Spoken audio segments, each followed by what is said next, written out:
When I hear it coming up like that, I just know that things are gonna end bad. When my body only moves for the beat, y'all been waiting for me. I'll just keep dropping it, like there's no stopping it. Then walk with it, la la la la la. I'll just keep dropping it, like there's no stopping it. Then walk with it, la la la la la. I'll just drop like I'll just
恋愛の話頑張るのが辛かったって一番最悪な彼氏が考えてみたらずっと毎日頑張れる別に手で好きじゃなかったんだけど一番本当はそういう思いだそれ言われたんだ突き抜くベースグラスにリップなびく髪どこで踏み外した熱いギター踊るワンピース悪口はもうやめた週末の雨に持て余したからがまた求めてること不意に響いた電話に戸惑うから目を閉じるもう泣かない One match remains. I'm so sorry. Did you hear the end of that song? That like whispered in my ear. We have but one match left for the APL of the Oceanic region. All right. This is a big one. The grand final, as you said, Dev, and promptly said, there is only 2 teams that remain and we are crowning a new champion. That's right. Both of these teams have never won in Oceania. Maybe just ever before. This is a monumental moment, not just for these teams, but also for the region. Things are becoming more competitive. It is not as easy as it used to be. However, before we get there, we have a very, very exciting announcement about the major qualifier later this year. Check it out.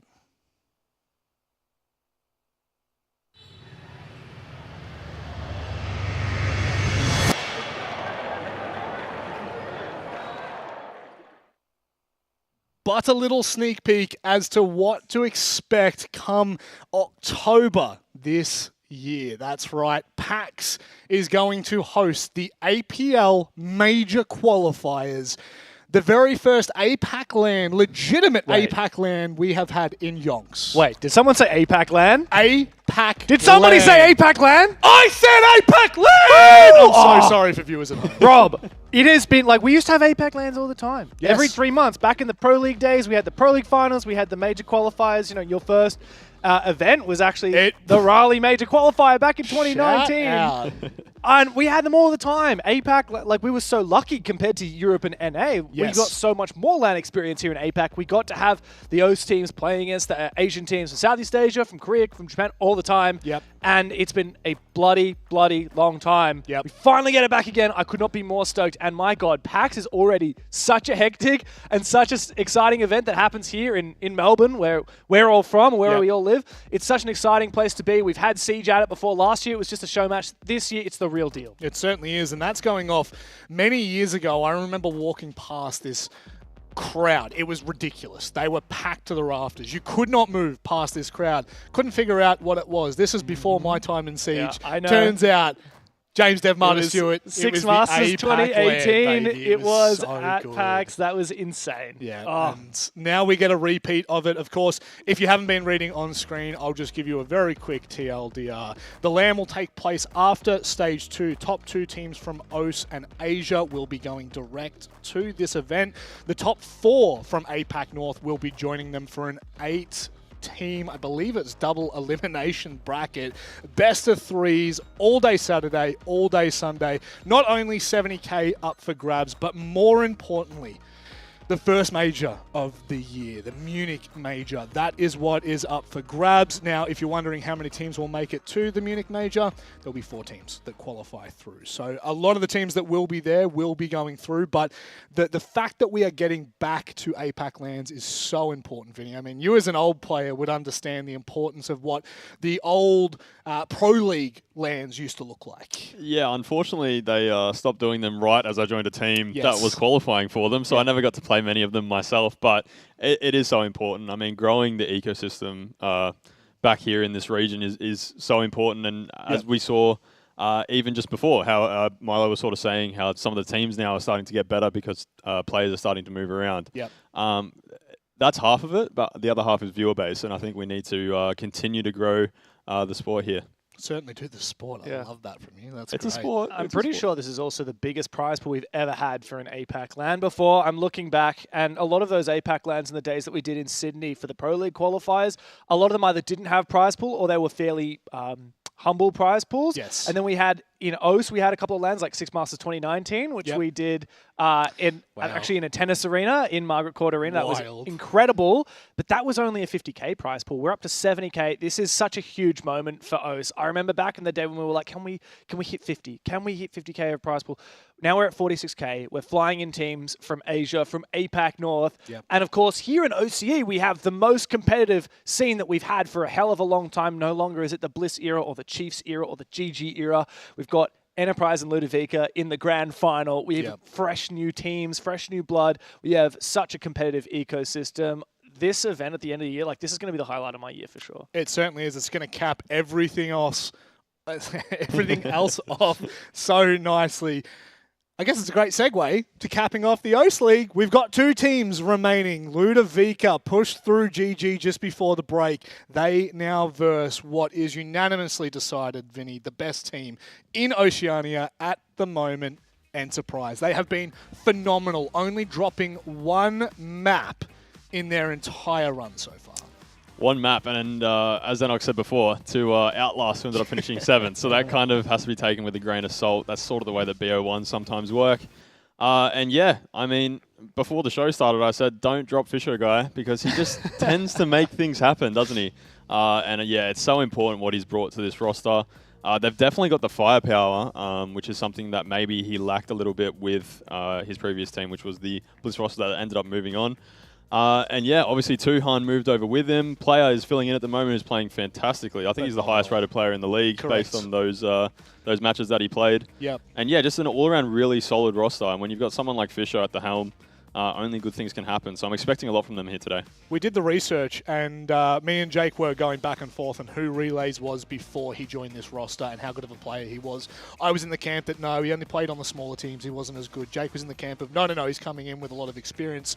We both were right and wrong in the exact same boat. In fact, the only data I have from him is Stage 2 last year, where he finished 15th overall on a team that was bottom 3. Yeah. This guy has been phenomenal, but Dev, like, the roster as a whole has just come together. It's very similar to the Ludovica storyline. It's come together so nicely. Yeah, and a lot happened during the off-season, actually, after Stage 2 last year. Of course, I think Relays made his notoriety happen in that Stage 2, having such a stellar individual performance on such a low-level team. A team called Lycus Empire actually formed in the off-season. It was Relays, Killerman was on that, and then this kind of team end up merging with the former GG roster and Bappen from Supernova, so obviously Tuhan and Fisho from the old GG roster, and that created this Antic X Odium roster, which then got acquired by Enterprise. That's how this team formed. They're just a couple months old, but I remember speaking to Oda and Wettaballs about this roster just a couple of weeks ago, and they were saying, well, yeah, I mean, these guys formed at the start of 2025, but we don't consider them a new team now. Like, they've been around. They formed very quickly. They shot up to the top of OCE extremely quickly, and funnily enough, they're about the same age as a roster as the Ludovica team as well. Both teams were created just at the end of the off-season, before Stage 1 started, before Six Invitational, before Reload started, and they've had a long time to really work things out, and my God, they're looking in peak form. They certainly are, and obviously one big conversation around Enterprise coming into this league was the fact that Killerman would not be playing in the playoffs. Now, he was statistically, I believe, the best player for EP coming into the playoffs. Player has stepped up in a phenomenal way. It cannot be understated. This is someone who has consistently been on teams, in and out of teams. In fact, Vinny, the stat that I picked up last week when we were doing the playoffs was that he has been on more rosters than there's been stages in the last 3 years. What is it about, why is it the player cannot find a proper home?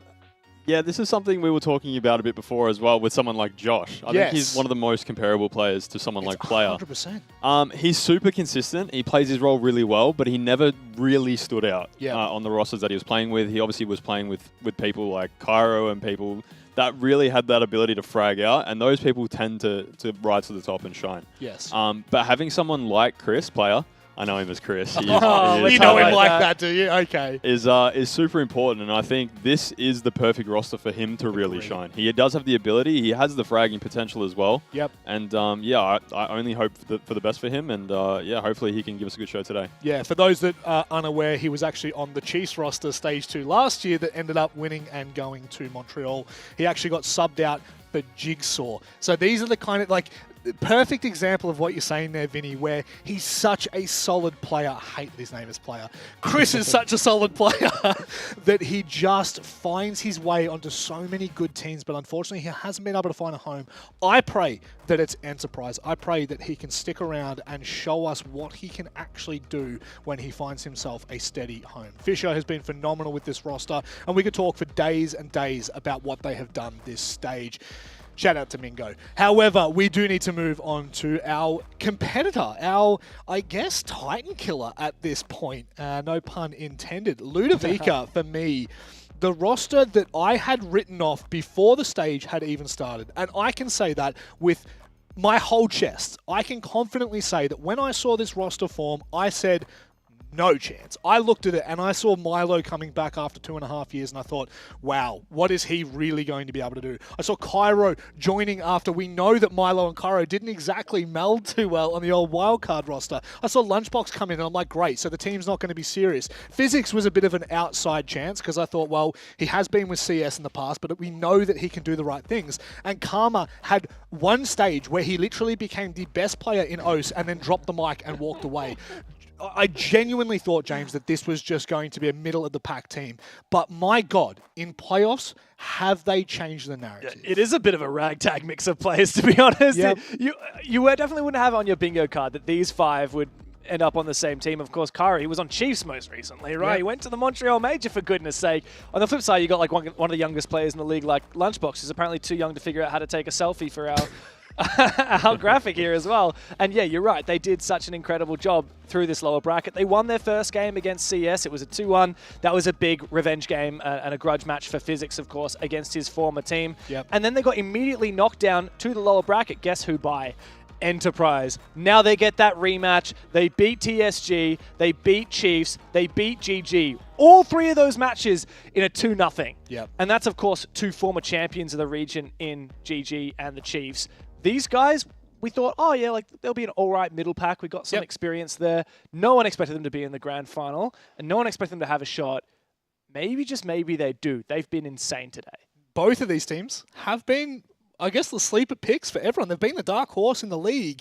We're now at the grand final point. It's time for us to go to the map vetoes to decide where we're going to be heading for this one. Again, reminder for everyone playing at home. Not only do you become the champions of Oceania, especially given where the Oceanic state is at the moment, that's a great achievement. You also get invited to EWC, and that, for both of these teams, would be unprecedented, Dev. Yeah, it would be. First international opportunity for most, if not all of these, well, not all, but almost all of these players. Literally minus Cairo, Fisho, and Tuhan that's are the only ones. So 7 new players. Tuhan, did he ever go? Was he on the team for Manchester? I thought he was. EWC, definitely. Okay, right? yeah, for sure.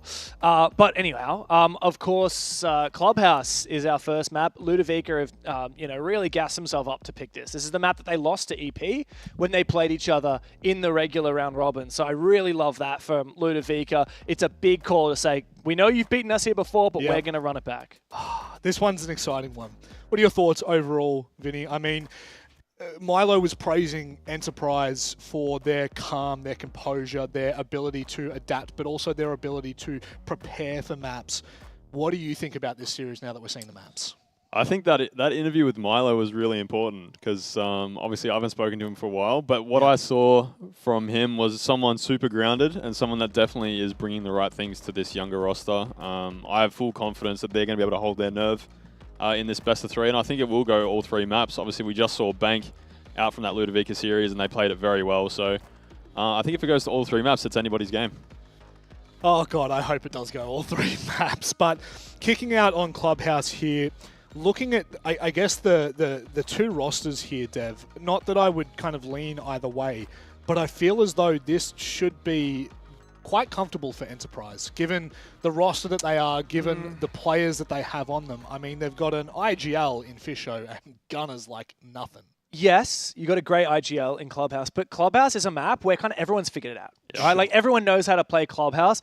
Last time we saw these guys play, they did try and throw each other a few curveballs. So EP were banning out double hard breach on the attacking side. They banned out the Thermite and the Ace. They ended up banning out the Monty as the third one. They didn't want to give Ludovica that like brute force tool. Ludovica on the flip side were banning out double hard breach denial. So it was all about like what can you do with Hibana or Maverick and tin can openers, which is how we see good teams that know how to play these fundamental maps fall apart. It's like, oh, hang on. We always play this with Ace. We always play this with Thermite. How do we deal when that's taken away? The new ban system has given teams a lot of ways to work into making these boring maps a little bit more interesting. Well, interesting is one way to put what this series is. 2 potential new champions. Only one can be crowned the overall glorious leader of Oceania. I just can't believe that we are going to have 2 new faces in the server playing for only one spot. There is so much experience coming from the leaders of these rosters, but now is when you have to step up. Now you have to wipe away the past series and focus in on the last chance to make it to EWC. It's time for us to get underway with Clubhouse in our grand final, and casting it, narrating it, are the ever so wonderful Guz and Xenox. Well, when we began this stage, what feels like a lifetime ago, Guz, I probably didn't anticipate it was an Enterprise Ludovica grand final for Oceania, but here we are. And to be fair, well-deserved as well for both of these two teams. Enterprise have been flawless ever since that second play day in the group stage where they did lose to Outlast.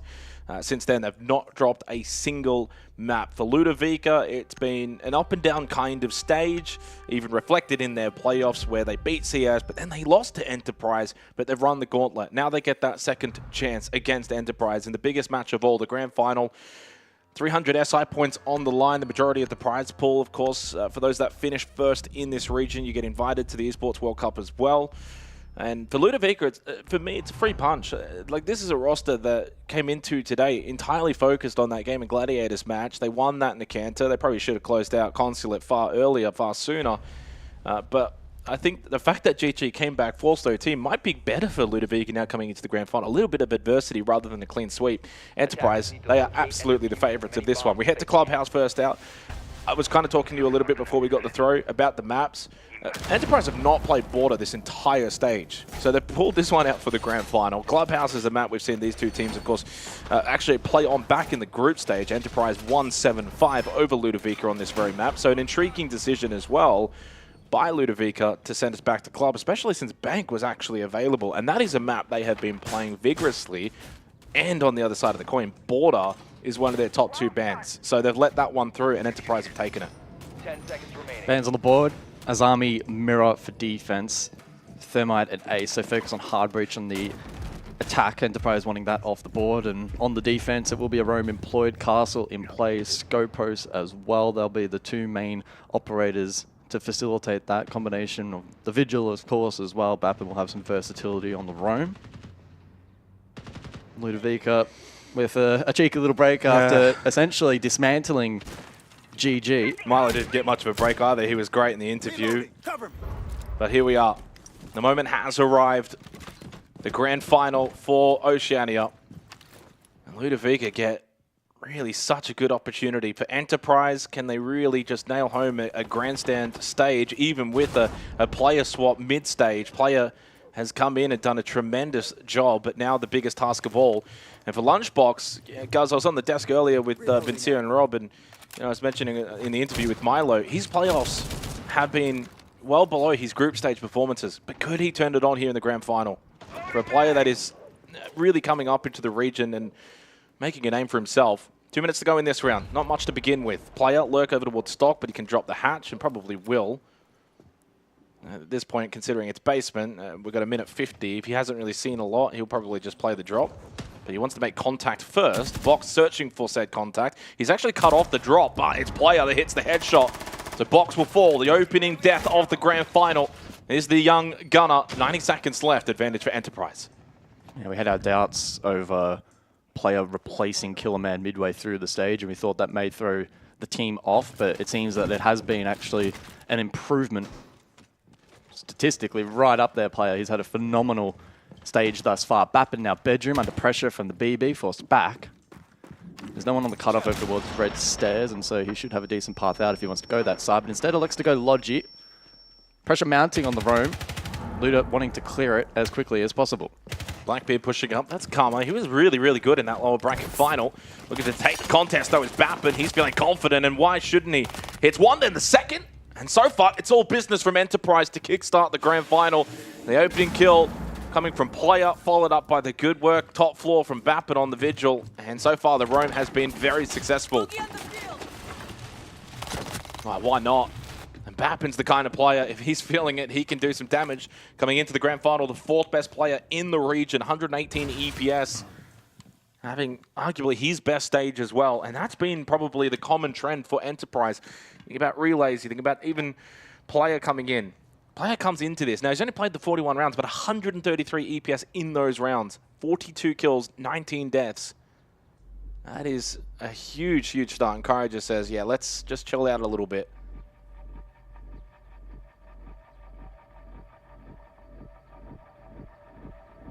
Yeah, not quite sure who's heading this conversation at the moment. It feels like all the players that we looked at weren't even discussing anything. Anyway, EP pumped up. Yeah. Good successful roam, just outgunning their opposition. And I think it's good that they're pumped up. I mean, it's a grand final. It's the opening round. Yeah, obviously it ended up a little bit anticlimactic, but that's fine.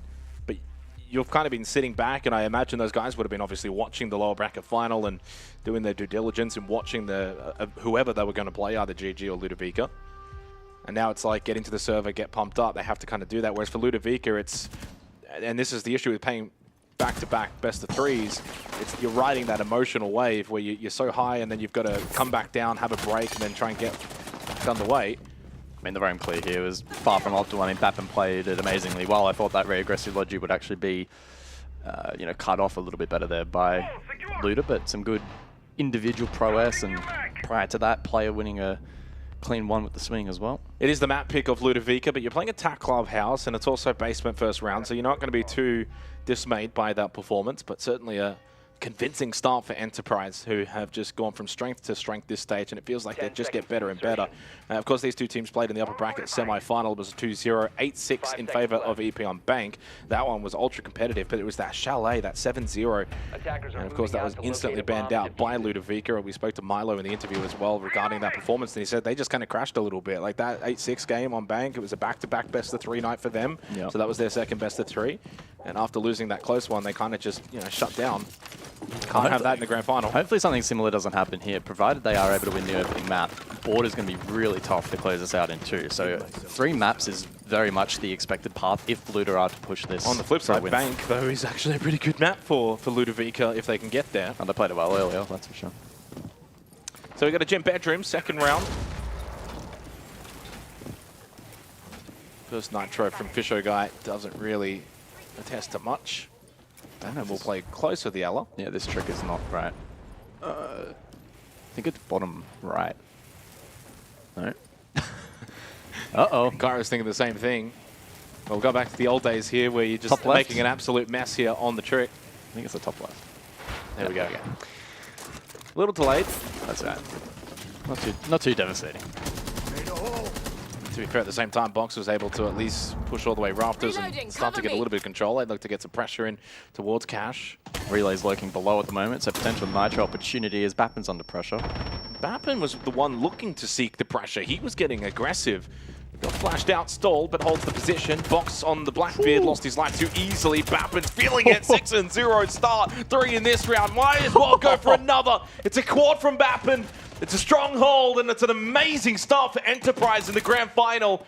It's 2 very dominant rounds to begin. Okay. Bappin's feeling it. Good individual hold over towards Cash again, showing really good mechanics like he did in the prior round, and also just his prioritization in terms of the targets that he was taking was absolutely spot on as well, leaving very narrow trade windows there for Luda. He kind of got caught fumbling through that CC clear. Attackers need to locate and defuse bombs. So we look back at the highlights from that prior round, 4 versus 4, and Bappin just takes it upon himself to find 2.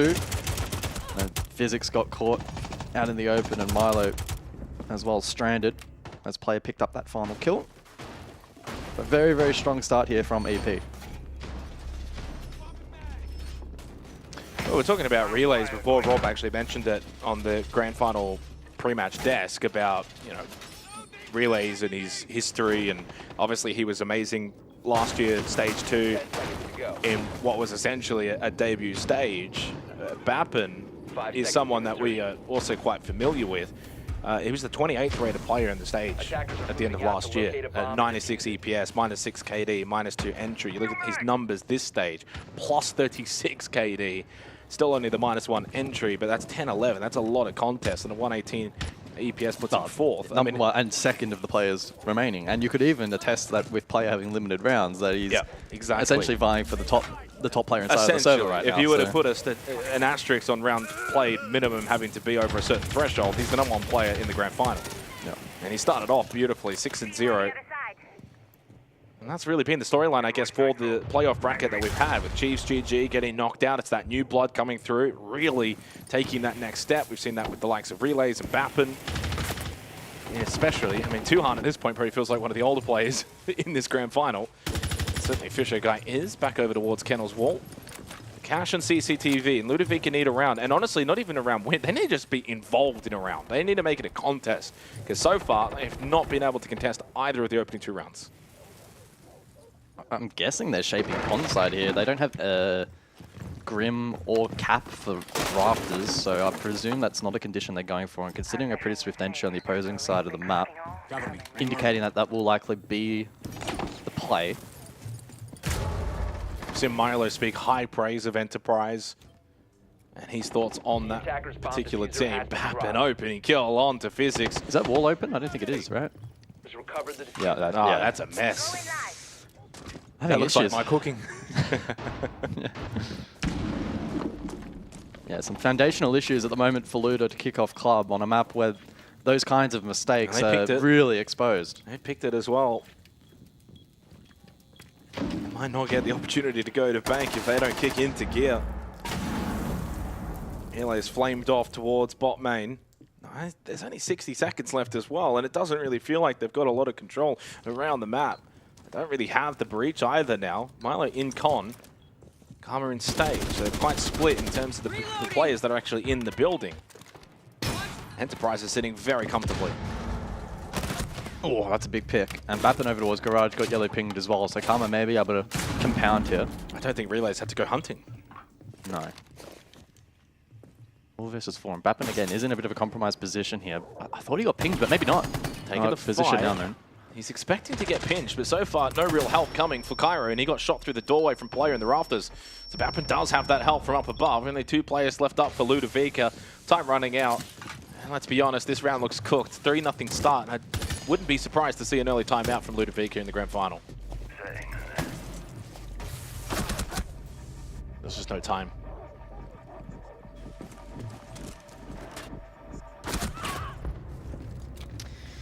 So 3 straight for EP, off to a clean start. And as he called it, fist bumping next to me is Jake Luda calling a TT. I don't know what it is. I just have that like timeout tingling sense every time. I mean, to be fair, it's an easy one to kind of call. 3-0 down, you call the timeout, you go into the bands, and then you go into the rotates for the next sites. Clearly not the start to the grand final that you want. And to be completely honest and transparent, I think for Ludovica, they needed to do the complete opposite of this. Come out hot. Really get off to that great start. Carry momentum from the previous series that they just played in that lower bracket final. Instead, it's the complete opposite. You know, the joke was in the previous match, what was it, Wettable said, calm as ice, and the calm, well, they look cold, and not in the nice, calm ice way. They look absolutely frozen right now. It's like they just haven't gotten to the server. Yeah. Additional bans have also been added. It's the Ella banned out by Luda and the Mav by APL. Even these kind of things as well with the CC wall. Like a lot of that is really your own doing. I'd be leaving the Mav up. I feel like it's causing more problems than it is offering solutions for the attack currently. We've seen it a couple of times stall out and cause complications. Help them out. Bappen 7-1 start. Player 5-0 in the opening 3 rounds. He continues. He's now technically 47-19 since coming in replacing Killerman. That is staggering numbers. I think they have the right composition of players that fits the meta right now. They have 4 players that can all gun. And the best IGL in the region. And you have arguably the best IGL / background strat maker in the region. Yep. Like, the team is stacked.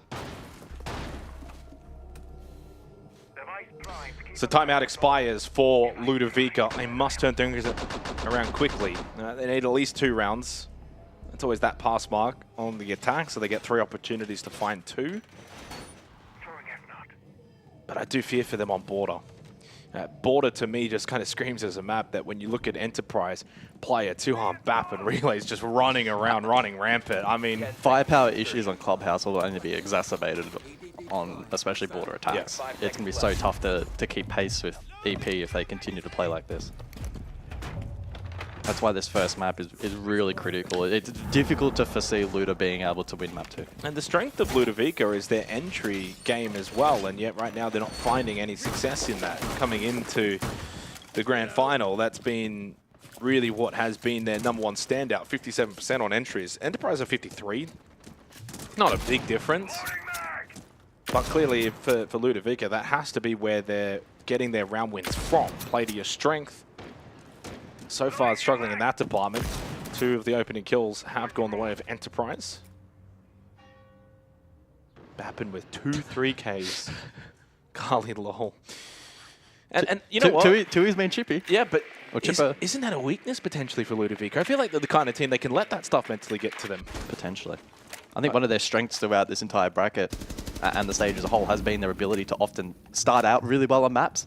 And then even when it gets difficult, like it did in that GG series, they built up that buffer and that confidence that they can eventually fall back on. Absolutely. Starting like this, I don't know if they have the ability now to bounce back. This is a really, really good test off. Really good test in the grand final of all matches for them to see if they can really pull this one back. It's only a 3-0 start, but it's the way in which these rounds have been won. Been so dominant so far, I mean. 5 alive, 3 alive, 3 alive. Yeah, the numbers speak for themselves. You got Bappin running around at 230 EPS and you're target banning Ella. Like, yeah, it's a very strange situation to find yourself in. Basement now for this 4th round. Minute 20, no one has died. That's a positive so far for Ludovica.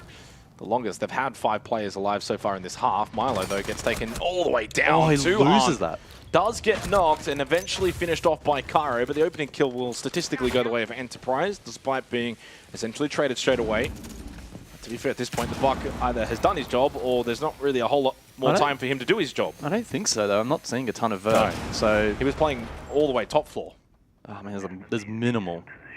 It's definitely overall a win for Tuhan. He'll already have those devices already deployed. So a win for the defense early here, 45 seconds on the board. Yeah, I mean, there's just not a lot of time. Player caught out by the flash, did get tagged, but he makes his way in towards Church, gets out alive.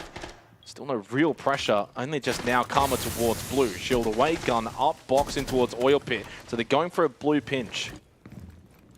Cairo will reposition down main, look for the pinch down the hallway. Physics, he's the one with the diffuser in hand. What kind of drop is he positioning for? It looks like they're posturing for the Moto drop in combination with the gen clear. I mean, what year is this, though? There's 17 seconds on the clock, and you're looking for a hit. Flash out, relays full wide. Bappin finds the kill onto box. Can't push through oil pit. Bot main for Cairo. In Moto, Physics is able to go and find 2 kills. It's a 2v1, but Fisho, this is where he does his best work.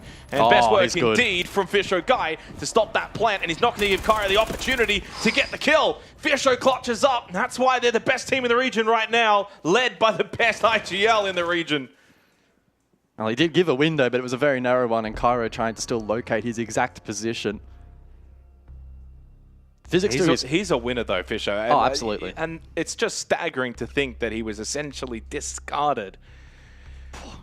He's come back with a vengeance, and it's almost in somewhat a similar circumstance to Oda last year. You think backstage 2 kicked off of his team, Team Bliss. They joined GG, goes and joins with Chiefs and gets Jigsaw and comes back and wins. And Fisher's done something similar to that this stage. Has to close it out, but he's on his way, and his team is on their way for nothing. And it's the fact that they're keeping players alive in a lot of these rounds as well. 9-2 start for Bappin, player 5-1, Fisho 3-1, and I think that's also a big strength of Fisho is he doesn't really lose his life early in these rounds. Think back to the legendary Juicy on the old Knights days, and that was a big strength of his ability to stay alive, play a hard anchor, always be available for 1vx's. Fisho's certainly capable.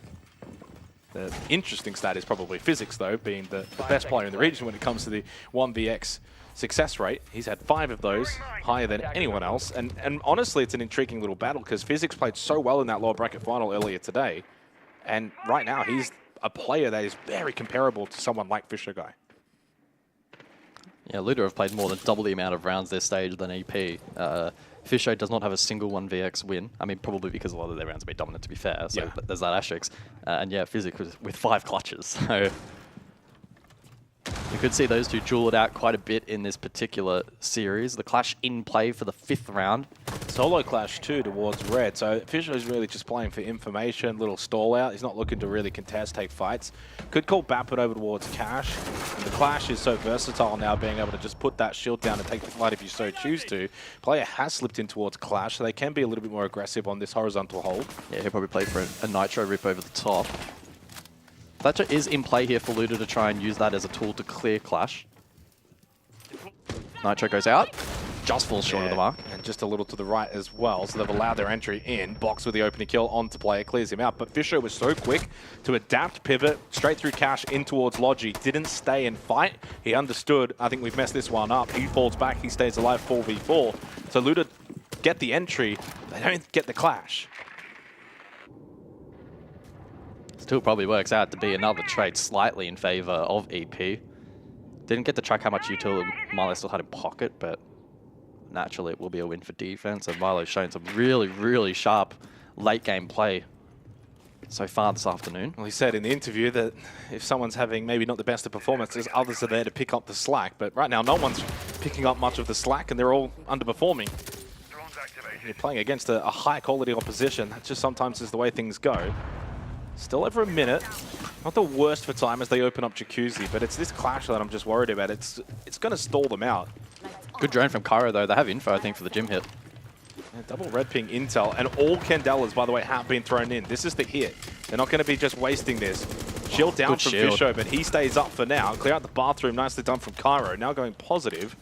Now the 3-on-2. Got to get this kill, and he does. Good angle found, and Bappen will fall elsewhere. Relays did find the kill onto Physics and finds himself in a 1v3, but Karma hits the headshot and Ludovica hit the scoreboard. That's really good initiative from Cairo in that round. We catch the tail end of the drone and the 2K. Massive impact. They found themselves in a really awkward position there. The diffuser was stranded outside Jacuzzi, and Physics understandably didn't want to try and solo enter that without a bit of control and presence and pressure elsewhere. So again, credit to Physics. He was patient. He didn't give away his life for free and leave the kit stranded. He let others do the work. Good clear from Cairo, and finally they get around on the board. And they only need a second, really, for it to be a half that, yeah, maybe not successful, but certainly not bad. Competitive. Yeah. Vapid does go to double digits after that round and has been sensational. Could Cairo be the one to do some of the heavy lifting, and certainly in that round took the onus on himself to be that entry player and open things up through gym, cleared out bathroom, cleared out bedroom. Attackers have located a bomb. And this is the round that if Ludovica can find a successful round win, and the grand final really begins. Otherwise, a 5-1 deficit is going to be a tall order against an Enterprise team that are so dominant. I think back to the group stage when I think we were doing the co-stream game between Enterprise and Gaming Gladiators. It was on this very map, and Gaming Gladiators were on defense, and they got 5-1 by EP. And I think it was at that point, then and there, was like, okay, we got to take these guys quite seriously now, because they just absolutely demolished Gaming Gladiators on Attack Club. Oh, their attack across the board throughout the stage has been by far and away the best in the league. 65%. I think yeah, we were. 65. I was having a look. It's actually statistically the best in all of the regions. Yeah. Now, mind you, maybe the strength of Oceania not quite up to par with some of the others. You look at like G2 are at 60% in EML. That is quite staggering. But 65% attacker win rate is, yeah, just incredible numbers. So by no means will it be a free second half for Ludovica. Drone down main. Tuhan, I thought maybe for a second thought he got misdroned, but did come back up. Feeling the heat. And we know how Tuhan can fire up as well, and he has been largely ineffective rather. Relays 1 and 3 as well. Bath and Player have been doing the majority of the heavy lifting. Cash and CCTV, certainly in terms of the positioning of Ludovica, looking for a Consulate hit, no presence towards Garage. They have got CC wall opened up. So right now just doing their work over to the con side of the map, which was being slightly contested by Tuham, but now has fallen back into cash. Bishop does have a shockwire battery and may look to contest the con single wall. So Capital con, not for garage clear, which you would typically see on this site. Oh, Tuham timed. That was awkward. And a bit of a free opening pick there for Ludo. Is Fisher's going for this wall trick? I don't think so. Not anymore, especially now with the pressure. There we go. And the Flames were there to also deny that. So far, good utility usage as well from the Capital Maloska to deny the Bandit the ability to keep that wall closed. It has now been opened. They've got pressure. Fisher expecting CC window will be the next target point. Physics holding with the diffuser. Support v support potentially. Throws out the fake drone to expect if there's going to be someone to swing, but Fisher has now repositioned and does have the only Nitro available for Enterprise. You can see the blue outline in the background. Kari potentially for a lurk, probably aim to go red stairs and apply pressure late round. Could also go main breach. Diffuser still out on vents, and Karma able to find a second. Fisher got caught in the corner of CCTV. Relays makes his way up towards red stairs. There's actually a double stack top red now for EP. Relays slips in towards Cash, looking to delay and deny, and he does do so. Got traded. Still time, and so far this is all going the way for Ludovica. Bappin, as good as he's been, that's a round he can't bring back. And Ludovica have kickstarted the grand final now. Now it's a grand final. 2-4 half on Clubhouse. Job done. Now you go defense. And the job starts again, because this is not going to be easy. Yeah, it's quite a surgical clear there from the attack, and by far and away the most precise that we have seen so far. There were some moments from EP that they'd probably want to take back. That mid-round aggression, and likely, you know, Fisher getting caught, started to break things down, Relays forced to make a play, and whilst that was successful, Ludo, you know, we're pretty switched on and able to trade. So there's just nowhere for Fisher to go. You cross right side, across the window, you're dead. The way that they cleared out Cash as well, with the Capital bolt essentially blocking off that position behind the rear wall. If you try and slip in, say, towards top red, you're cutting across the doorway. You can't really do that either. So he's just kind of stuck and got cleared. Really nicely done from Ludovica, and shows what they can do when they're on. I think the opening couple of rounds, for me, I just put it down to the fact that EP were aggressive, their roam was really, really successful, and maybe Ludovica just weren't quite, you know, tuned all the way to 100% ready to go. Almost like slowly warmed into it. Now they're in here though. So it's double hard breach again, banned out. Hibana, Ace. Defensively, Kayid very prominent on basement, and Mirror popular on almost all sites. A double hard breach ban here for Ludovica. Interesting decision. And the reason why I say that is it leaves the shield play up, and Fisher can play those shields really, really well. And you think about his role on this team, doesn't need to frag, doesn't need to be gun up, so get him on the Monty, get him to scout, find info, and Fisher with info can just about do anything with it to relay over to the rest of the team. I'm reloading. Karma now up to 5 kills as well. He's someone that performed really well in that lower bracket final. Jammer ready to activate. Keep us straight through. Deploy barrier. So how do EP then shape up on an attack? They've been, by far and away, as we mentioned just earlier, the best in OCE, and having one of the highest, if not the highest rate globally as well. Tuham with boost over towards blue, has a bit of a peek. We saw earlier Karma posturing in that particular position, wanting to hold Secret for a little while longer, maybe chip away a drone utility, but gets caught at sharp from Tuham. Perhaps expecting Karma to be up close. Player already in bedroom, pressuring main stairs, but doesn't want to now give away his life. Obviously now with advantage and wants to vert out Kitch. Kari will probably now be prompted to play a little bit more aggressive himself over towards main stairs on the clash as well.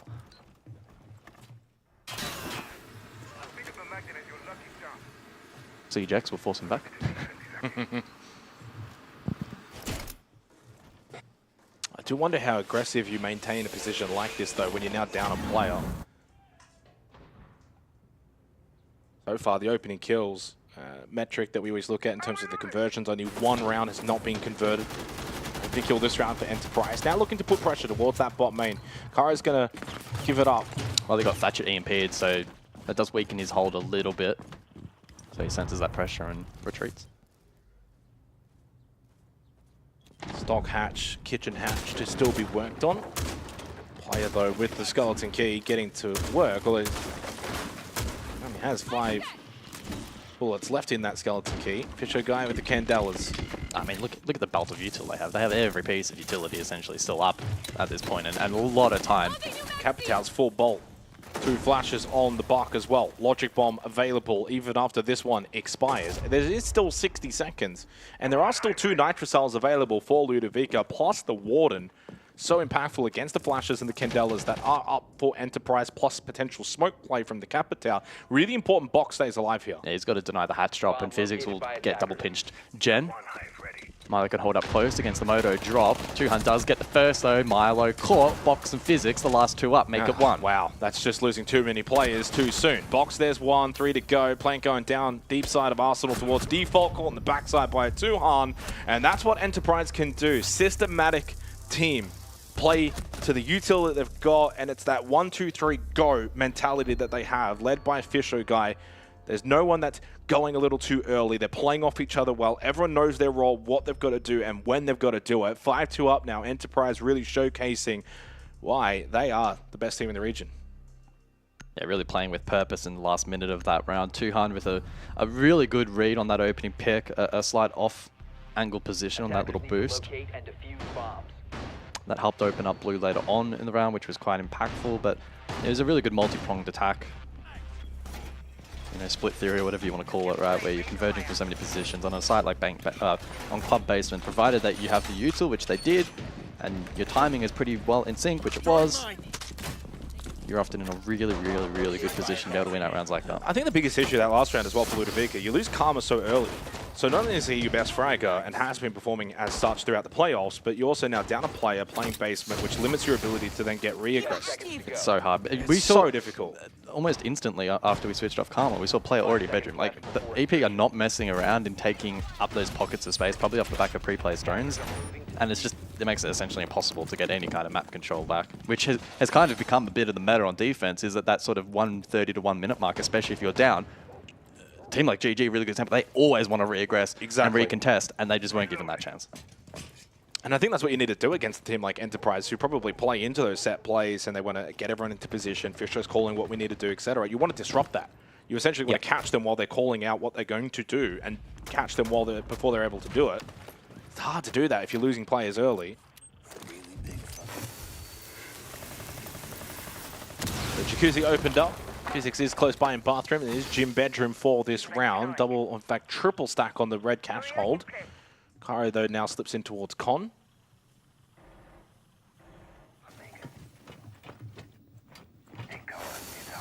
And the beautiful thing about Fisher, guys, you don't really notice him all that often.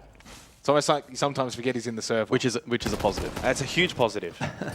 As strange as that is. Because he probably has the most impact in the server. You just don't see it in terms of KDA. Yeah. What kind of impact can Milo have here? Top red, Monty pushing him, and he's an experienced player. Activates the glasses, probably wants to go for the rotate, and he does, and he gets it successfully. Does have a nitrocell, re-aggresses. I guess he did that while the flames were still up, knowing he can't push that top red position. Now he's got to be very careful. Super aggressive play, but Bappin was able to kill Box through that doorway. Now he's got the pinch as well, coming through. Headshot angle found from Milo. Now looking to come through is the Montang and Fisho, but they don't have that pressure coming from CC doorway, so 2Han has had to rotate over. There he comes through the doorway. Milo now knows again, hey, one top red, one in the CCTV doorway, I need some help. And that's what Kara is trying to do. He's just trying to keep that Monty back. But the Monty's a Monty for a reason and has been able to push into Couch. And now Relays takes top red. Big battle here. And Fisho does get taken down by Cairo. Karma finds the kill onto player. And this aggression from Ludovica finally gets them in a good position for a round. Yeah, Cairo and Karma, we were watching on the overhead to our left, we're offering a lot of support to Milo. Oh, a little teabag. 2-1 onto Milo. Milo did his job. He stayed alive and got a pick. That was big. And then the other two supporting at distance. Physics can lock down any lock potential from the back here. That was a good, solid defense. And trading out the Monty was huge. You're 5-2 up. I guess you can go for those kind of plays, but you're 2-3 down in the round. 30 seconds. 2 adrenal surges available. Make that 1 with the activation from 2Han on the Finker. Don't 20 seconds, and now they know full well it's one from Logi, one potentially unknown. That's Relays in Con. He'll pick the doorway, but no contact onto him. Flash comes out. Now they know, and certainly Karma does, because he's got his head ripped taken off. Whoa. And the 2 outplay the 3 and make that 6 rounds now for Enterprise, and it got Fisho amped up.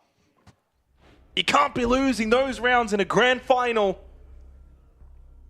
And that makes it even worse because Tuhan teabagged Milo, then went and clutched the 2v3. How do you come back from that? Well, we've had a lot of grand finals in the history of OCE, and for the most part, quite competitive. So far, this is shaping up to be more competitive than last stage. Yeah, this one's shaping up to be perhaps one of the more one-sided, especially in recent history. What's been probably the most competitive stage of OCE for years now. Overall, it's strange because the discussion so far throughout the stage is it feels more competitive, and then, and well, we're going to look back at this grand final and be like... And you know what? If EP clean sweep the grand final, you actually look back at the whole stage and you think this is a team that went 6-1 in group stage, didn't drop a single map in the playoffs. Where's the competition? I think we labelled them as a dark horse, right, heading into the stage. At least us two personally didn't want to rule them out, but I certainly wasn't looking at them as being dominant. I think very early on, I was saying essentially GG, Chiefs, and Enterprise, they're the 3. Yeah. And as we've kind of gotten to, it's actually Ludovica that probably ended up surprising the most, despite the fact that we've seen from EP how good they've actually been. They've gone that maybe one extra step than we thought they had within them, and boy, they're showing it in this grand final. 6-2 up. Ludovica down on their map pick by 4 rounds. And fresh off of a 2-0 lower bracket final where, you know, they would have had the adrenaline, everyone would have been up and about. This is a real downer. Like, this is like, you're up here, you've just won a lower bracket final, you're in a grand final, and now it's like, oh. And this is EP up 6-2 with player, statistically the best player in the league, the worst performing player on the team at the moment, 96 CPS. I mean, it is very even spread, so it's not a massive outlier, but still. I do wonder, though, you know, very quickly, but like Milo has always spoken so highly of this EP roster every time we've spoken to him. Is it a little too much respect? Like, you got to have a little bit of like, no, we can take these guys, and we have never gotten that from him, at least publicly. Clear, box, trying to be aggressive, and at this point you kind of have to be honest. Area deployed. Oh, flamed out, goes right side, and Box did hit the headshot. They get traded. That's a win in my book, though, because he basically has to just play to get the kill, because he's probably going to die there if he doesn't get the kill, and he at least got it. Takes the Grim with him, but to be fair, that is also the Rafters position opened up. Physics has gone prone at the Rafters. And it's also window. Fisho. He's going to be quite comfortable just sitting drones and making calls. I think that's kind of the position that he's going to enjoy. I mean, it's like Box at least gets the most out of that, but like it's still probably decent for Enterprise. Physics on Rafters. And they know that he's there. And they're looking for the clear, and he's on so low health. He needs some help. Someone has to re-aggress, but how? Where? When? They don't have the utility to clear it, though. Karma's all the way over towards bedroom. Just sit here, Physics. Just sit here. Waste time. He just has to make sure he just, at least, as you said, waste more time. If it's a 4v3, that's fine if it's only 30 seconds left on the clock. No grenades, no explosives. The only way EP get this pick is by Physics moving, and he's not going to be forced to move. Oh yeah, out in the balcony. Karma might hear him. That could be a potential kill. He's in bedroom. He could swap over towards the con position. Has been castle barricaded off, though. And Realize does find the angle. And Karma lost his battle. He needed to win. Kyra at least gets the trade, but he too gets traded. Bappin falls now to 1v2. Milo, the old Wally veteran, can't get it done. It's a 7-2 start in the grand final. Never feel like this grand final has gotten off to much, but for Enterprise, it's the most outstanding start. I mean, this, as you said, is usually a region that has competitive grand finals. This one's certainly anything but. Enterprise flexing their muscles all over Ludovica. Yeah, there's no question about it. Ludovica, unfortunately, just not here in this series. Now, whether you want to, hash that up to the fact that they've already played a pretty emotionally taxing best of 3, or the fact that, well, Enterprise might literally just be leaps and bounds above the rest of the region, it doesn't make a difference. At the end of the day, Enterprise have gotten off to the best start you could ever ask for in a grand final, Vinny. Yeah, they have, and I mean, we just saw there those first 2 rounds from Bappin. I think he had 6 kills at the end of the first 2 rounds, basically on solo roams by himself. Ludovica just didn't have the ability to clear him out, and he made the most of it. So able to set the tone of the map. And yeah, just from there, they just rode that momentum, and yeah, it wasn't even really close in the end. It feels like Enterprise kind of have the recipe for the perfect team right now. They've got this solid foundation of a backbone, a Fisho guy. He's getting on now. We were talking about this. He's turning 27 later this year. That's pretty old for a Rainbow Six player, especially in OCE. A lot of them tend to retire when they hit 25. Not only has he got that, he's got the game knowledge. Like, you've played with the guy. Like, you know how he works. You know the way he sees the game. You know the way he can tutor and teach these young gunners. And he can also clutch up, like 4th round deep, right? 1v2 for Fish. All in a day's work for the big dude, and he knows exactly how to play it. Like, he's got all these like little tendrils of players like Bappin who can just go on their solo roams, 3K, Fisho 1v2 clutch. It's just all in a day's work for what is now like the most dominant team that we've seen for a pretty damn long while. Yeah, well, this would literally go back to like 2023 when Bliss first started in the Blast ecosystem. This is literally on par with their performance. They went 6-1 in group stages, and they have not dropped a single map in playoffs thus far. It is kind of terrifying. I think it is a lackluster performance from Ludovica. I don't think that I want to sit here and try to sell anything other than a bit of a disappointment. Vinny, there's a conversation to be had about, I guess, kind of the mindset going into a game like this. We heard from Milo, and we can only talk to Milo, right? We can't talk to everyone else's understanding of what they think of Enterprise. But he specifically was saying that Enterprise were the end goal. They were the final boss every time. Every time we've spoken to him, it's Enterprise. GG, they're nothing. Do you think maybe there's a little too much respect given to them, given the team that Ludovica are? I mean, they're full of shit posters. Yeah, and I think we definitely saw it in that GG series earlier. They probably weren't showing as much respect, and they were playing more aggressive and really getting in the face of GG, and that sort of threw them off. Yeah. But we saw that Enterprise were really able to control the tempo of each of those rounds. On their attacks, they actually looked a bit more like how GG were playing in that series before, where they were very hesitant to take map control, and it led to them really like stalling out rounds. And players like Bappin thrive on that kind of thing. If you give him 1v1s up in logistics by himself, he's gonna destroy you every single time. And yeah, I think the way you put it, the tendrils of Fisho guy is probably the best way to put it. He's just got gunners everywhere. So yeah. Very good way of putting it, isn't it? He's like an octopus. Well, he He's like a mighty Cthulhu standing up. He is the body, and they are just mere vessels of him. It's kind of scary as we move to Border now, notoriously a map that is very aggressive, that leans into a lot of gunfights, Dev.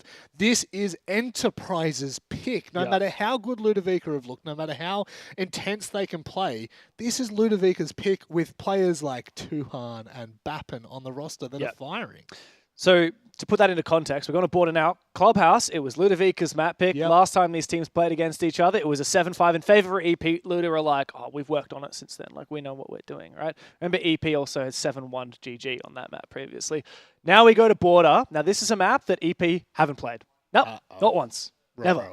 And now they pick it come playoffs. You're telling me you get to the grand final and you still have stuff hidden?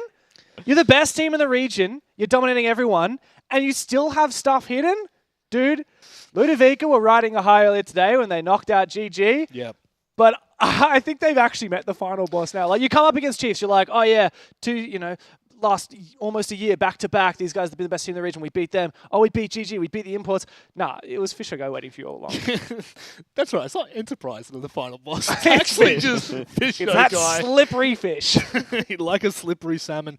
Just very quickly, for everyone at home, because we won't come back after the break, what can Ludovica do here? What do they, like, and you can be realistic with us.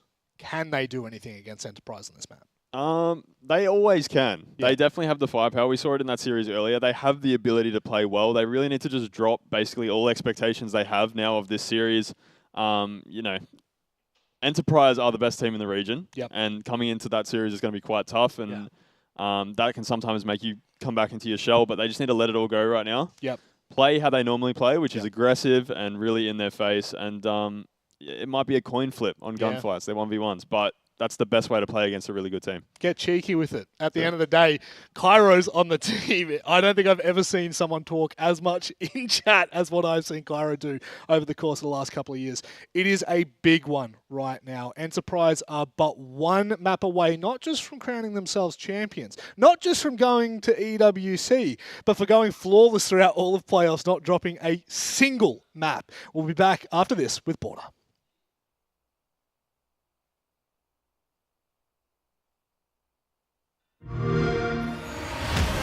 You know how they say it's not the destination, it's the journey?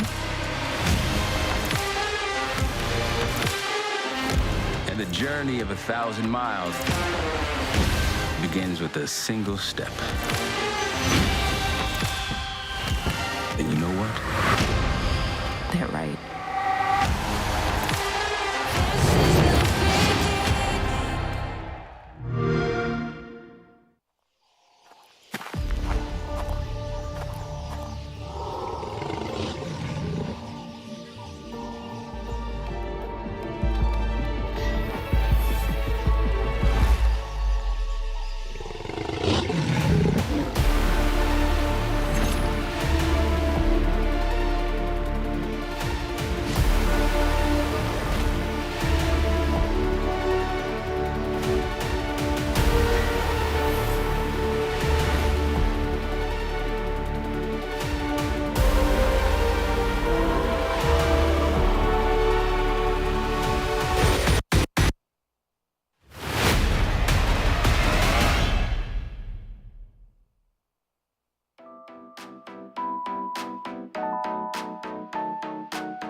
Well, we return to the Oceania Grand Final here, the last day for APL OCE, and so far, not so good. If you're a Ludovica fan, or maybe you're a fan of the underdog, Enterprise just absolutely walloping them on Clubhouse 7-2.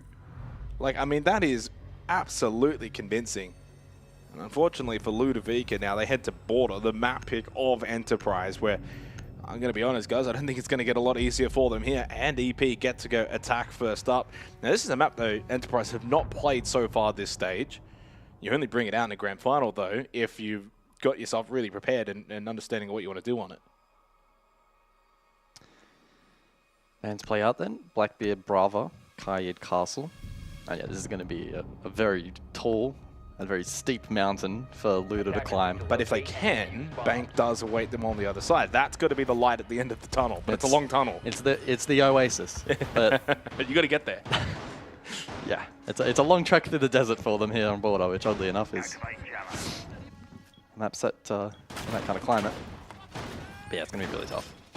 I like the Brava ban here though from Ludo. That's probably going to enable heavy BPC play. They'll bring out double this round. It also will make the Fenrir a popular option, maybe even Maestro, but I don't really know how you're going to play Maestro in a more kind of map like this. Very quickly, because obviously we're not going to be on the desk, but a discussion point that I don't think we've really brought up at all this stage, and probably because there's been so many other discussions to talk about, but the Enterprise have the dynasty within them. You think about the Oceanic region, and a lot of the champions in OCE usually do it for a little bit of time.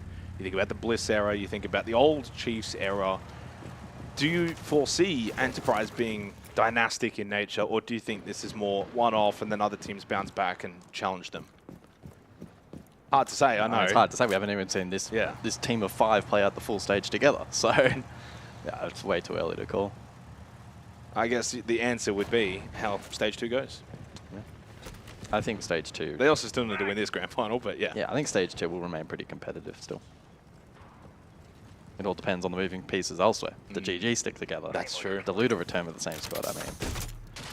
Who knows? I mean, Ludo would have to. So straight into Archives. Fisher's going to be able to get this shield down on the ult, so he's got the kit, and he can go for a fast plant. Player watching in the window. Relays does die early, though. Fisher has been able to avoid the gas babe. He does not avoid the Nitrocell, though, and Luda are switched on for the early hit, which is what you need to be when you're playing defense. Border is switched on at all times. Tuhan going for a lurk towards bot metal, but he's not going to find anything. And I think this round's going to be very difficult for Enterprise to claw back unless Tuhan finds a freebie, and then they can start to get control towards the site. They got 90 seconds, but player now towards Vent, looking to help clear out with Tuhan. But again, they're not going to find anything. Yeah, they seem pretty convinced that there's a lurker below, but now they establish that it is in fact clear. They probably have a contingency for this play. Like what is the backup plan if Fish dies on plant? But with 2 players down now and little to no control, this round is really a challenge. The only way they get back in is if Luda feed picks for free. Or get caught here from down below. Yeah, from the vert. Like, the likes of Cairo need to be quite careful. Physics is not going to get caught. He may catch out play if he doesn't check HUD left corner. Good Mind stepped on. That's the auditory information. Physics does not move off of this. At some point, though, he certainly can and get basically a free kill. Probably 2. And here we go. That's the kill. And there's the second. Physics will close things out. And Ludovica, a really good start here on board of the map pick for Enterprise. In fairness, though, essentially the play that Enterprise go for, I know you could say, okay, well, what do we do if Fisho dies? It's an all-in kind of play. But it's an all-in kind of play. Yeah. There's not really much of a plan B. The plan B is probably more apt if you happen to, it's a 3v3 or a 4v4, but in that instance, it's 5v3. You're not really going to bring the round back. The second flawless round in this series, oddly enough, the first one was EP first round back on club. What does that say?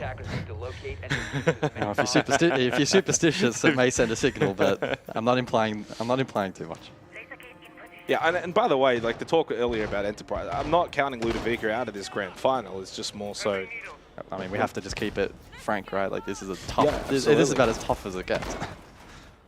Bomb located by attackers. Nothing is out of the realm of possibility in Siege, but all the numbers just suggest it's going to be really hard. What Ludovica need is actually what they've gotten, which is firstly, the opening round. But secondly, starting defense on border for them is probably better. They don't have to think as much right now. You can play a little bit more off of your default positions and also just try and get a couple of rounds on the board. And if you can stifle that defensive enterprise, build yourself up a good lead, you'll feel pretty confident going into that second half. So they play really well with a buffer. I mean, we've seen it on display a couple times this stage. A good example was GG earlier today. They win the first 3 rounds, find comfort, give themselves the buffer in case EP respond, and that's expected. The first 3-4 rounds here are so critical for Luda. Realize with the entry through Passport. I think this playstyle, though, will suit Enterprise really nicely. Like, essentially, it's just like Tui, relays. Go on in, guys, and see what you can do. Fisher can go the Monty, so he can get safer entry, get information, scout out. Here comes relays. And Tuhan, for that matter. They can actually kind of play towards each other if they so choose. Happen will play the gridlock and so minimize a bit of that flank potential with the track stingers. I mean, Luda have forfeited this quarter of the map, so they should be aware that there'll be presence inside of it already. They're mainly just playing for the top floor control above site. We've seen some teams essentially go for a quick side execute, ignoring top floor, and if that plant does go down and it does work, you can essentially win the round off of it. Milo has been loitering around bot main. Oh, he's got to be so careful of relays. He Making has no noise, idea. though. He's making too much noise, and the timing. Oh, Milo, though, up close with the SMG. Shuts down the lurking Nook. Okay. That's a good way to start the round. It looks like EP are trying to shape up largely direct here with a bit of pressure above to counteract the likes of Cairo. Oh, almost gets caught. All right, got a bit of damage in. Okay, good support from Karma. Karma and Cairo have been working well together in this match. Tuhan gets Enterprise on the board in this round. Battles from down below inside a workshop. Thought about the pistol through the floorboard. Better to maybe just go for the rotate, reload, and reset. There's still a minute in this round. It's only a 4 versus 3. And you've still got that Montang and certainly that brain of Fisher guy to work their way through this round. Bappin thinks he's got one very much stuck in close right. Throws in the frag grenade. I don't think that's going to do enough because it didn't bounce on through. Still sees the gun barrel. Knows he's got impinged. And he does get the kill. Cairo went for the swing. Probably needed to just play a little bit more time. 30 seconds, 3v3. And suddenly winnable for Enterprise.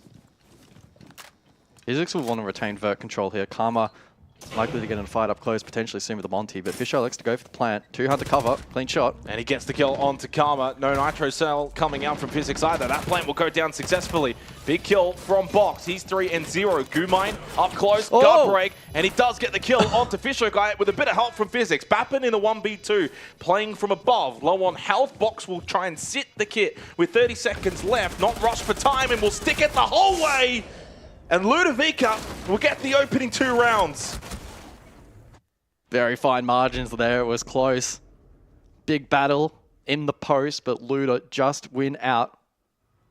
EP looking to go for that direct play with minimal pressure up above. Had to pivot, had to change that plan up a little bit. Fisher eventually was able to make ground inside of the side and get that plant down, but Luda clinging in the post. Border has not been played a lot in the Oceanic region. This is only the 4th time out of 56 games. But it has got an attacker win rate. This is a great start for Ludovica. Big for Milo there, catching a good timing.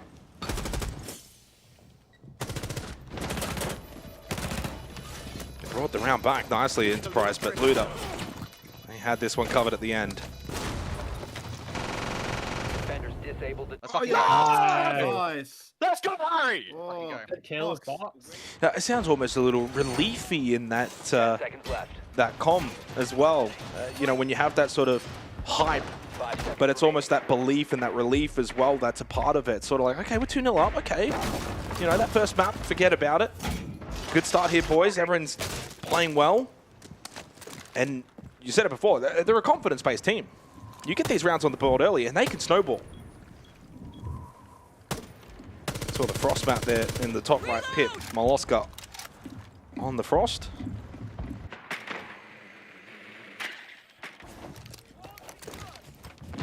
Good good drone work here from Fisher in the pre and now action phase.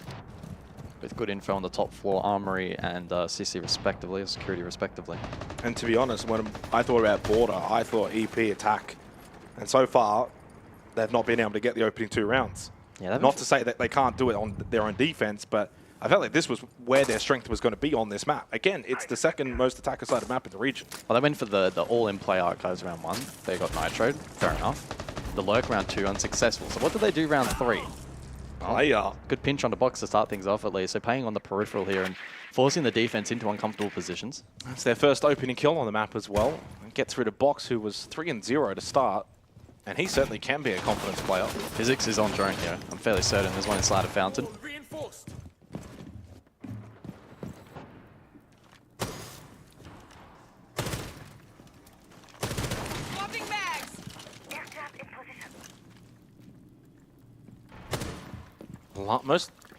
Large part, I think Enterprise have done a really good job with their time management so far as well on Border.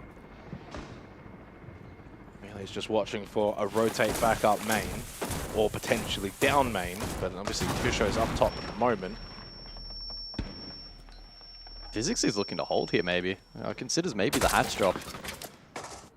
Does have a nitrous cell. He will go the drop. Karma will lose his life. Now a big advantage for Enterprise, and the double down as well from Relays to find 2. And it leaves Physics in a 1v5, and Enterprise now surely will be able to get themselves their first round on Border. Confirmed by player, and a well-worked round. And a very convincing round as well. And also probably just dents a little bit of that momentum that may have been building for Ludovica, winning that round so convincingly, heading into the quarter-time bans as well. What do we take off the board if we're Ludovica? Do you get rid of the Montang? We only saw it the 1 round from Fisher Guy.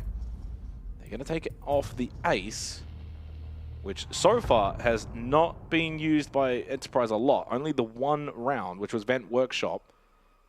The Mirror, on the other hand, has been played twice by Ludovica, so a little bit more impactful, at least based on what we've seen so far in terms of that ban. Of course, leaves the majority of the shields available for Enterprise at their disposal. If they want to play the Blitz, the Monty, they freely can.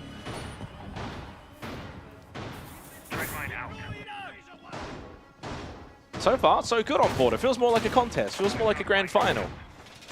Clubhouse was a little bit of a letdown.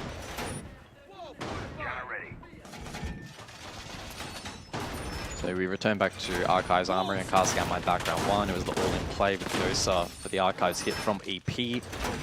Karma hit the Nitro. Diffuser was down, and it was pretty much an unrecoverable situation for the attack. Enterprise again electing to bring a shield here for their second attempt, and so I mean, in combination with Lion and Capital, they could again go for a similar Archive-centric hit. Although the anticipation will be that it's probably a little less direct and maybe with a bit more map control worked over towards the likes of East Stairs, etc. Not really the kind of team where I would expect them to try and shovel in with the exact same strategy. They have that kind of depth about them. The Nomad in play to counteract the potential for runouts here from the Luda defense. Yeah, it's a stack over towards security with Box playing that position and Physics up close break, so they'll have that cross. No direct top East Stairs hold here from Enterprise, but stalled out by the smoke. I'm sure Fisher will identify that pretty quickly and want to get that control. Bappin can confirm it with a drone and spots out Cairo.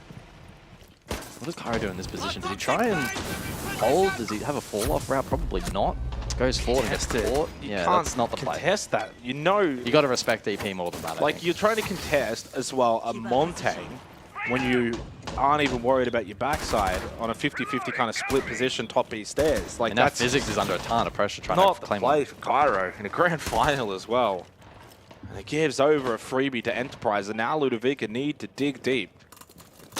Oh, the timing as well. Physics was not ready for that jump in by Bappin. Sheer aggression from Enterprise, playing off that man advantage, and now double it. Now Milo goes hunting. Oh, he's got to. Tuhan gets rid of Box. Well, Milo does hit the headshot onto Tuhan. He frankly needs more and can't find it. Bappin wins his battle. Karma in a 1v4, and Enterprise are looking very likely to now tie up that scoreboard 2 apiece. feel like nothing Karma can do there. That was a really good example of a classic snowball border attack where you get that first pick essentially for free, expending little utility and having to play very low risk, and then you snowball from there, puts the pressure onto physics, and Milo has to retake, etc., etc., etc., and they just cut down every defender. I don't know what Kara is on about. Monty's running right next to me. I don't think the Monty was running right next to him. Maybe Monty was outside the doorway, and he swung in from like... Maybe that's what he heard, I don't know. Classic.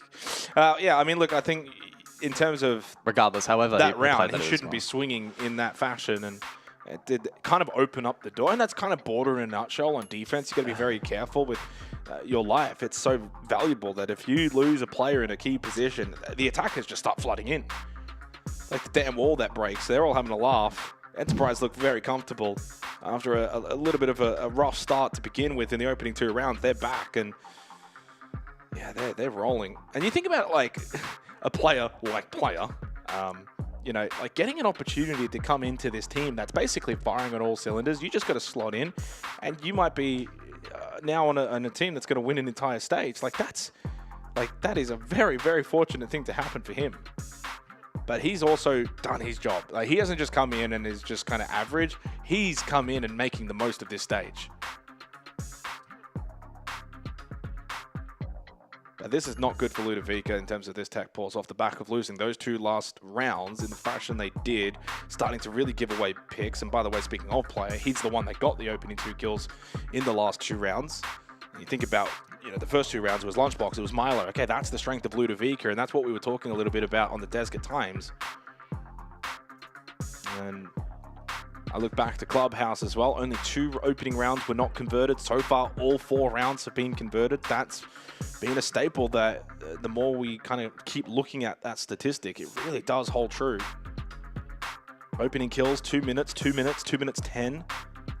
Minute and a half on the Vent Workshop round 2nd.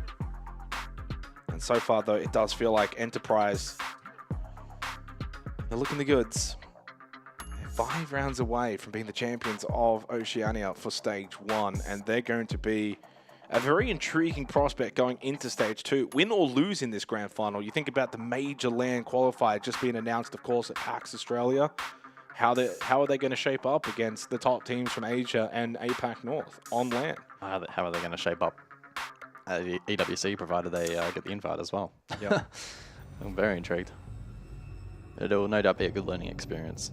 And I guess that's a bit of the fun when you kind of send a team over in the Australian region right now. It's a bit of a changing of the guards. You know, it's not like you're just sending over, okay, here, Team Bliss, here they go again, top spot, off they go internationally, and we kind of know. For them, it's a matter of, okay, can they get to this next stage at any? It's another reset. But now right? it's like a reset where it's like, they go to their first event, they probably get spanked, they'll come back, Yep. then they'll be better for November, likely make it to Munich. It's the blessing and the curse of having a competitive region. If they continue this route and they go EWC, Munich, by SI, we could see a top 10 finish. That's like the storyline for every host team ever. Very, very hopeful. It's a long year, and we're back in after a short tech pause. There's a bit of funny banter in the chat as well during that tech pause. 5 seconds left.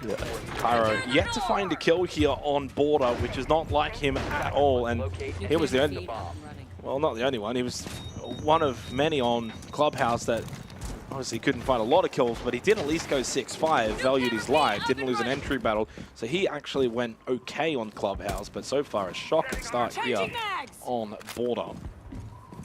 And the other thing as well for Enterprise, like this has been a real team performance on border now to begin with. Relays 3, 2-Hun 3, Bappin 3, 4 for Player, and Fisher you don't need any kills from, which is the way it's going right now. Obviously Clubhouse is a little bit of a different story where Bappin put on the show. But that's what makes this Enterprise team so good, is across the board, anyone from Player to Relays there in your bottom right, they can all frag. And it's a bit like what Milo was talking about in the interview. If one player is having a down game, well, someone else is going to pick up the slack.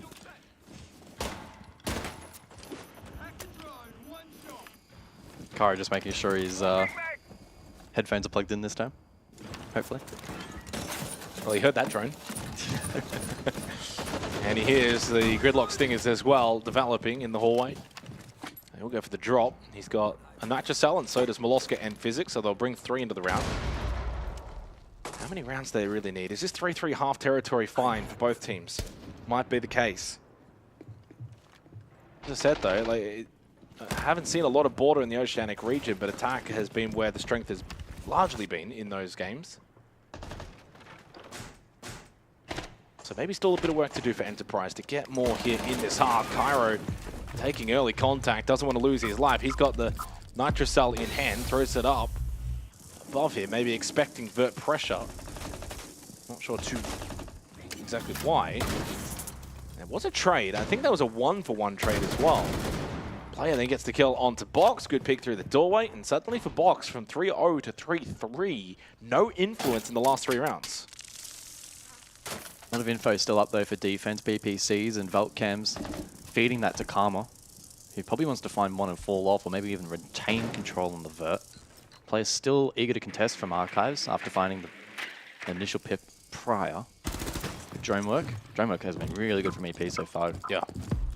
Only the 4 up, the efficiency just across the half has been great.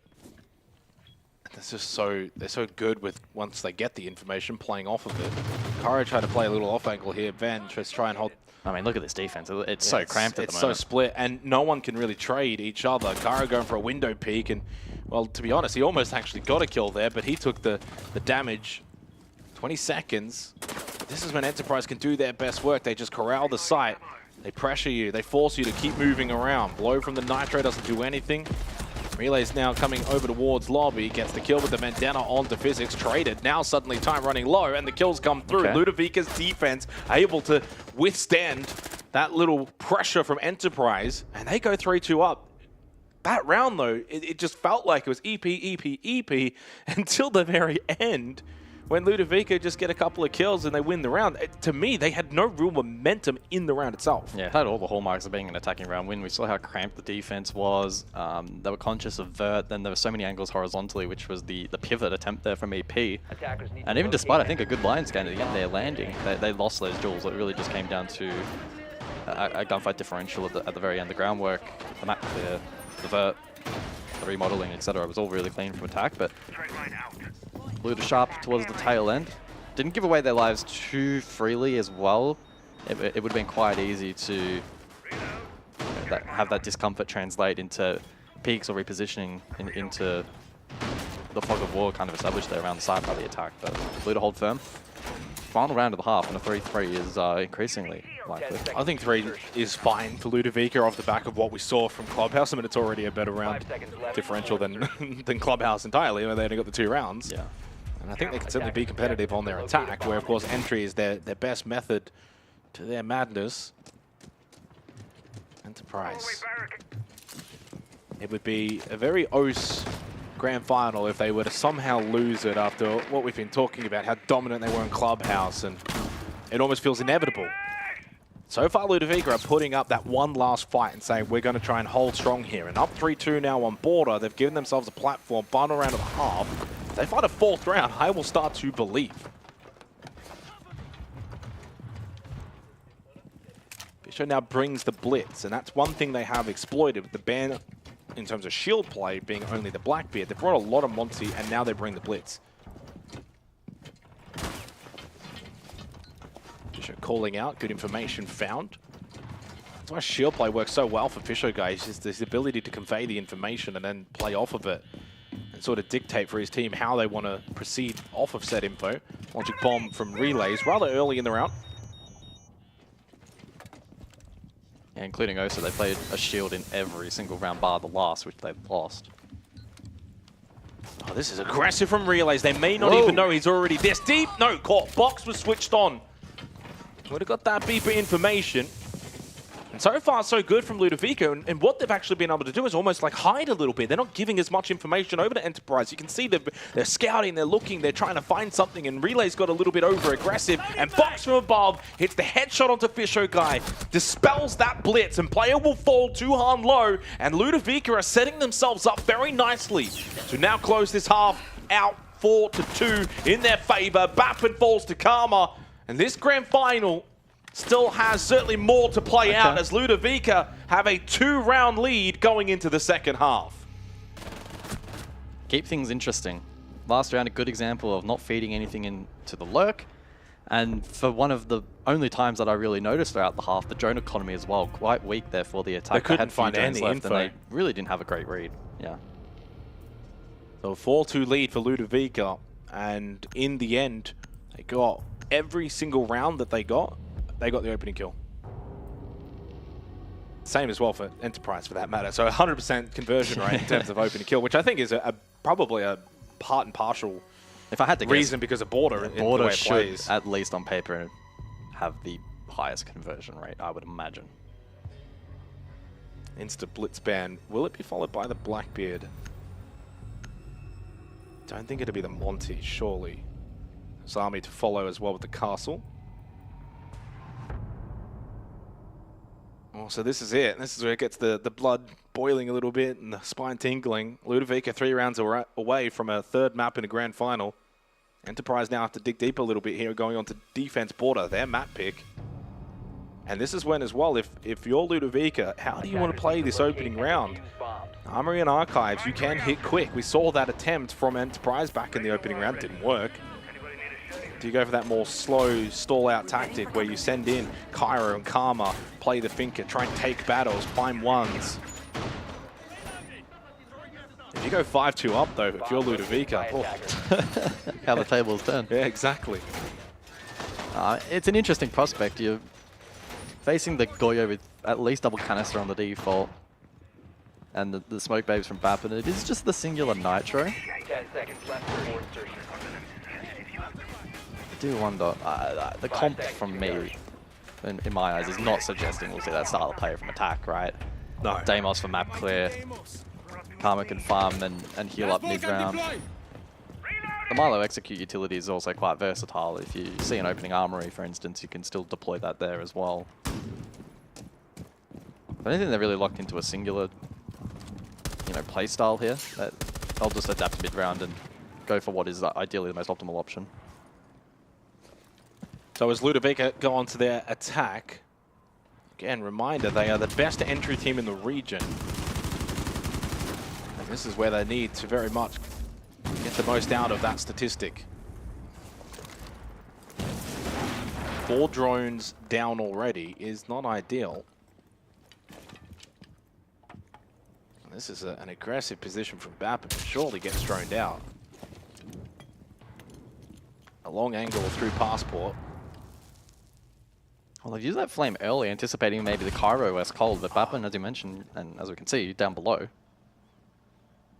No one really on drone. I mean, there's one top floor from Milo, and Karma's going to find the kill onto Bappin. No I don't know if they either had the information or just good game sense. Fisher goes for the swing, but it doesn't really work out. Now, there's 2 Adrenal Surges for Karma, so he can get himself back to full health, and Cairo for that. Tuhan does get the kill onto Box, though. Hell dropped by Tuhan, who's been very vocal so far in the chat in this grand final. 90 seconds left into the round. Ludovica, well, at some point, they're going to have to pick up their pace a little bit. It's a double hold from the defense over towards security side here, top left of screen. And Ludo have elected to forfeit that particular push, instead pressuring Office. And Cairo deep into Office, which is going to allow that flood to come through from top east stairs. Hilo, now that's a decent pinch here on the relays, but he can drop hatch, but you almost don't mind if he drops the hatch here. They'll just force him out of security, and they won't have any security control. Play towards 90. Relays, of course, can drop and then rotate back up main stairs. No, well, if they shape for a default archives, again, keep in mind Goya Canister's still in position there. 2 of them, in fact. They're definitely not going for security. They're going for a default entry in. Kari testing the waters. There's no Nitro cells available in the defense here. Red Ping Intel trying to now clear out towards Fountain. But it's a lot of this back defense pressure for Enterprise towards security, towards Armory. Fisho guy now pulls out the SMG and suddenly starts to feel the heat. How is he alive? And player up main hallway, he gets the free kill onto Cairo, who wasn't expecting that left flank. Physics does deal with Tuhan. What? I don't know what just happened to Milo, but it did not matter. Physics was able to get the trade, and Ludovica now find themselves 5-2 up on the second map of the grand final after they got obliterated on Clubhouse, 2 rounds away from getting us to bank, and no timeout called from Enterprise. And I think it must be said, like, full credit to Ludo. It was a really well-worked attack. it almost slipped towards the end there. Fisher bought enough time for player to push down I bomb. think Enterprise helped them a little bit, no? Like they started pushing out. It's almost like they wanted to meet them head on. You saw the push down the hallway. I think after the response, it was 4v5, and I think they did a decent job. Fisher held on for so long and needed that support. So I think the push forward is the correct play, and they had to rely on Luda letting it slip, and ultimately they traded. So. I guess that's taking matters into your own hand a little bit. If you win on those pushes and you kind of like we said, and it remains true, 100% entry conversion. So if you're the team that loses the opening pick, you have to send a Hail Mary. It's the only option. So 5-2 up, Ludovica making a contest of this grand final after arguably not making a contest really on Clubhouse at all. They got absolutely smashed. And again, it should be said, this is the map pick of Enterprise. So it's looking now somewhat likely we may be just trading map picks in the grand final, which I was not expecting. But I guess this, though, is a really good lesson again. When people talk about saving strats or wanting to hide maps, you have not played this map at all stage long. I don't care what you're doing in the background, workshopping scrims, but this is your first live go of it, and you're bringing it out in the grand final, and clearly it's not working out too well for Enterprise. Long way to go. Job's not done. And as much as Ludovica can get on a snowball and start to look really good, the same thing can happen the other way. They can drop rounds quickly. Can very quickly flip, especially with the tempo of Border. You can find yourself staring down the barrel of loss streaks in terms of rounds rather quickly. So Luda just need to maintain pressure here. Show versatility on attack. Interestingly, the Oryx has been brought into the comp here from the EP defense, a player positioned over towards security currently. Rayora in play here as well from Luda, maybe looking to go direct. Milo with the opening kill onto Fisho. Guy up close though, relays, but he got traded. Damage done anyway, and then Milo will fall. Kyra in the 1v3. Luda tried to go past and hit them quickly. It has failed. He's Kyra in a big position, but he hits the headshot onto Bappin. Could he create a little show reel? He goes for the kit plan, and rightly so. No one here close by to contest. Player will drop. Now he's quite low. That plan is successful. Kara gives himself a great opportunity. And red ping intel on the low HP player. This is very winnable, but why are you pulling out the ROU? Now the turnaround shot knows where Too Hard is, but left himself little room. Needed to keep gun up. You had the ping, but I think he felt the pressure. Cairo is so close, and certainly an NT, but it's an EP round win. Cairo will be kicking himself. To be fair, he was gifted a little bit of an opportunity. We saw the Vertinal there from Tui and didn't get the angle. Just gave him that small opportunity. But again, though, it's another sense Rayora fail in OCE. I feel like we've just seen so many at this point. And that's the first round that an opening pick has not been converted. That tuck though. Credit to Relays, he did a really good job towards the main entry. Yep. By the way, Milo at 100% cost. But yeah, fast-paced round. So that's the first time we've seen Luda really flip it. And there's that defense from Relays. And they were switched on, but Kara, like, that's a wicked headshot. Gets the plant down, had red ping here, but he goes to ROU. And ultimately then lost the battle against Tuhan. Yeah! Let's fucking go, boys. Let's fucking go. Good shit, good shit. Bro, we had that round. Changing mags. Hyped up Enterprise. Ludovica on the other side. Probably feeling they let that round slip away to some degree, because Cairo was in a good spot to clutch it after he got that kill behind the bomb chassis.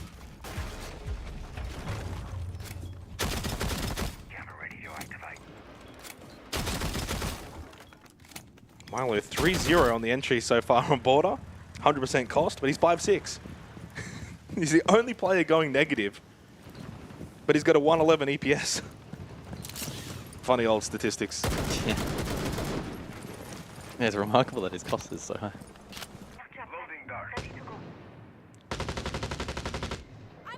Feels like that circuit breaker moment could be happening here right now, round 9. If the Ludovica get map point, or can Enterprise get on a little bit of a roll?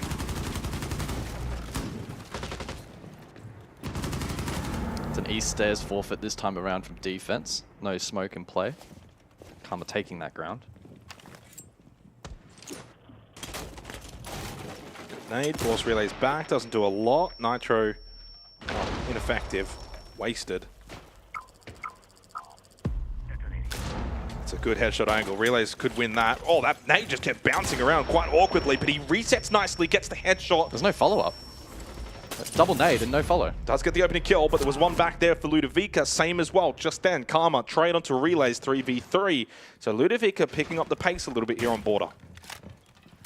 Cover the diffuser. One Nitro remains for Enterprise.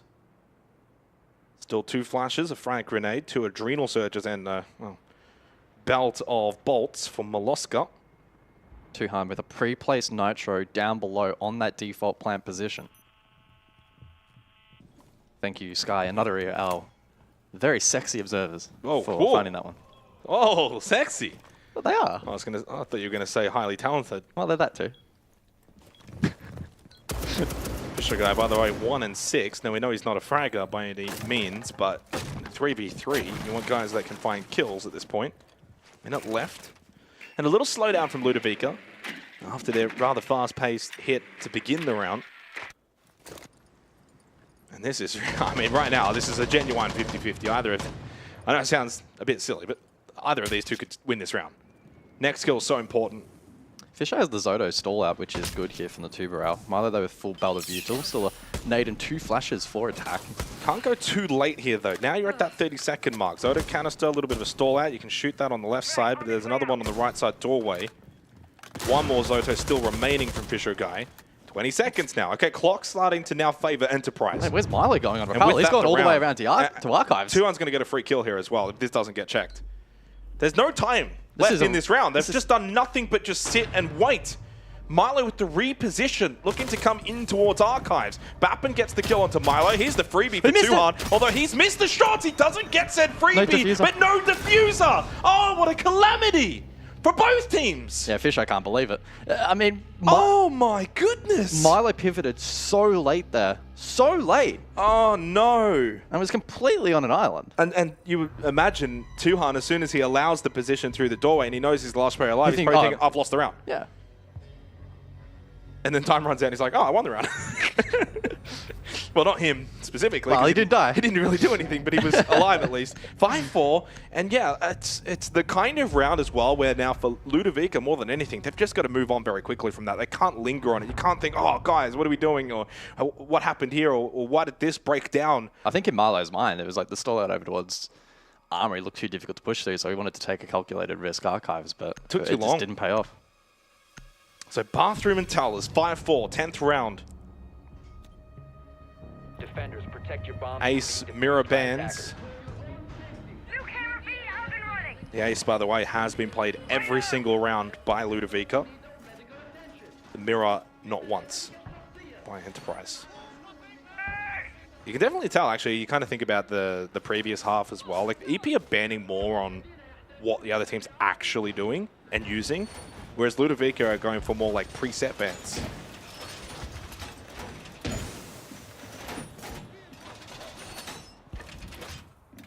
Activating jammer. 10 seconds left before insertion. Yeah, Ludo instead looking to counterpick in terms of comp. 5 Box seconds to go. jumping between the Brava and the IQ, but lands ultimately on that IQ. And that will be a good tool against Relays on Valk. Quad Nitro in play for EP. So it's absolutely critical that Box does his job there. If he dies early or if he doesn't find info, that's going to be invaluable for the defense. If and when Ludo get map control, they'll be bombarded by Nitros.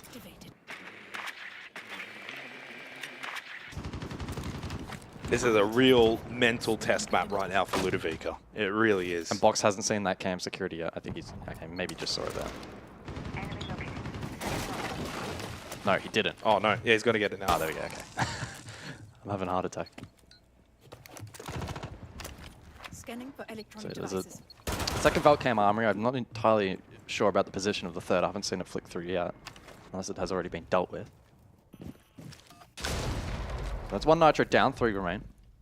I guess when you got 4, you can certainly be able to extend usage of those. God, these observers are good. Good looking. Well, Box is also doing his job as well on the IQ, getting rid of these Valk cams. Yeah, for sure. Fisher expended his Nitro as well. I believe it was a pre-place. I haven't heard that detonate. He is down below in Workshop. Third rip from Tuhan. That one has little impact. Okay, so they've got 1 Nitro left. Although Tuhan finds the kill onto Molluska anyway. Yeah, Molluska that's just the cover wandering tower. That's a big pick for Enterprise. An answer back. Bappin, beautiful shot. And timing is everything. And Box able to at least get the kill onto Tuhan. Steadies the ship a little bit. It started to look a little bit crooked, but now 3v3. Just over a minute.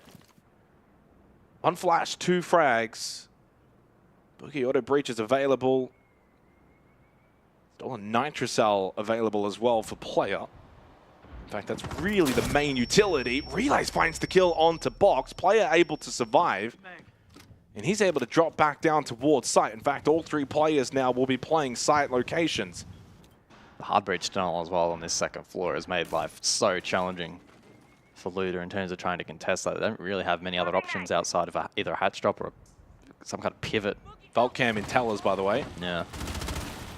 And player with a Nitro as well. Boogie Auto Breach is still available. 1 more. 25 seconds. Courage just desperately trying to find some information from above. They have to go for a drop plant. There is still that Nitro from player. Physics will go first. Goes for the plant, looking to cover, and immediately shot out, and this should be the round. It's 5-5 as Enterprise have gotten on a roll, and that may very well force a tactical timeout from Ludovica.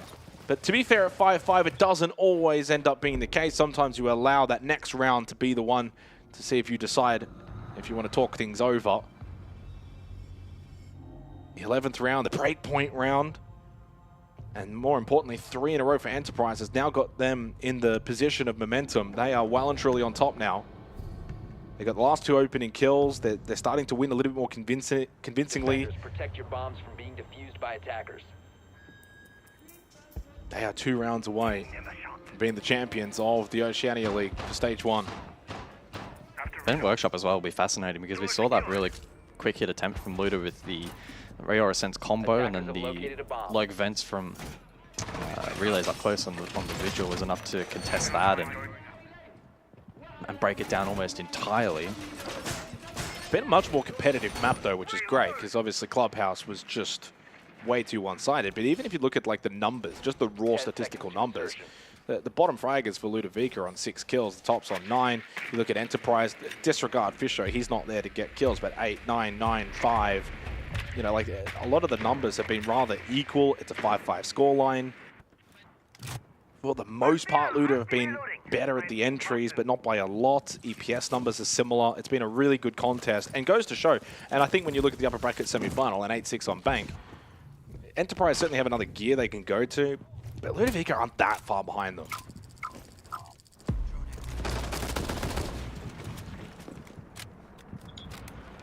They have now allowed a 5-2 scoreline lead to be completely evaporated. Who can get map point at the conclusion of this 11th round? Karma trying to be aggressive towards top east stairs. No direct contact. Vent Workshop here for the 11th. Fisher with an early Nitro, and that doesn't amount to much. I will say that's one thing that hasn't been going the way for Enterprise, guys, is the Nitro Cell usage, for the most part, has been off the mark.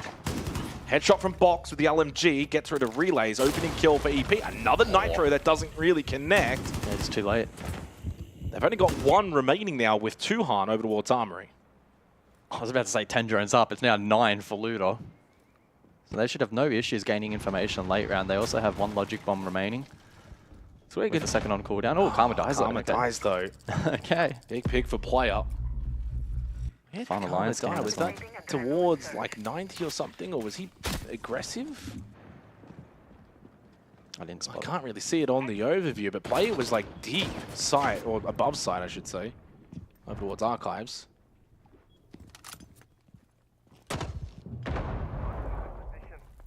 Bappin staying tucked in. And very much right now, Enterprise have said, we're going to give up top floor.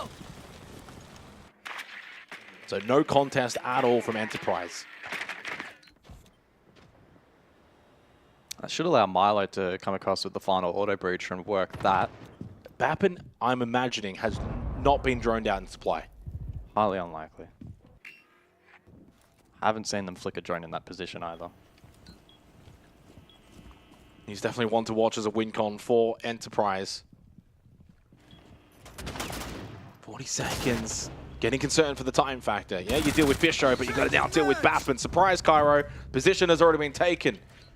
And suddenly EP have now got the advantage. Milo just trying to send it in towards server and leaves Box in a 1v3. He's a young gunner. He's got a bright future ahead of him, but this is a tall order. Had the yellow ping and had the chance. Needed to probably get that kill. And now EP no. Front entrance, fall back. Let him play the time. There's not much of it. You can't really clear all these positions. Everyone's just hiding. Bappin finds the angle, Enterprise find, match and grand final point. And there is that tactical timeout from Ludovica. Bappin ended up being the difference maker. A ton of info available and on the board for Luda, but none in that critical position. Tuhan's tilting me and I'm not even in the game. I'm starting to get affected. That is 4 straight for EP. Insane turnaround. The only 2 rounds where the entry has not been converted as well. Both Ludovica. Both Ludovica. So the late round conversion proving costly in both rounds 8 and 11. It's going to feel like the one that got away for them on this map, and it's not the first time either. You know, 7-5 on Clubhouse between these two teams went the way of Enterprise. 8-6 on Bank went the way of Enterprise. So when these teams have met on all of the maps individually, it's either been a close win for Enterprise or an absolute blowout in favor of Enterprise. And that's the concern for Ludovica. They haven't really been able to flip those close games and get something back against them. And in the big blowout games, they're the ones that look second rate. 6-5. Grand final certainly not over yet, but I tell you what, it could be done in a couple of minutes because Enterprise are on 4 rounds straight. And guess what? You're heading to the best defensive side on the map, Armory and Archives. Here's the real test right here, right now for Ludovica. You are facing grand final point on a tough site against an Enterprise team that has all the momentum right now. This is the biggest task. Your reward overtime and a little bit of a mini reset. You don't have to dig through the trenches. It's not the long haul marathon to get back into this. It's one singular round. Entry critical. But apparently not the be and all, as has been the case in this second half. 10 seconds to go.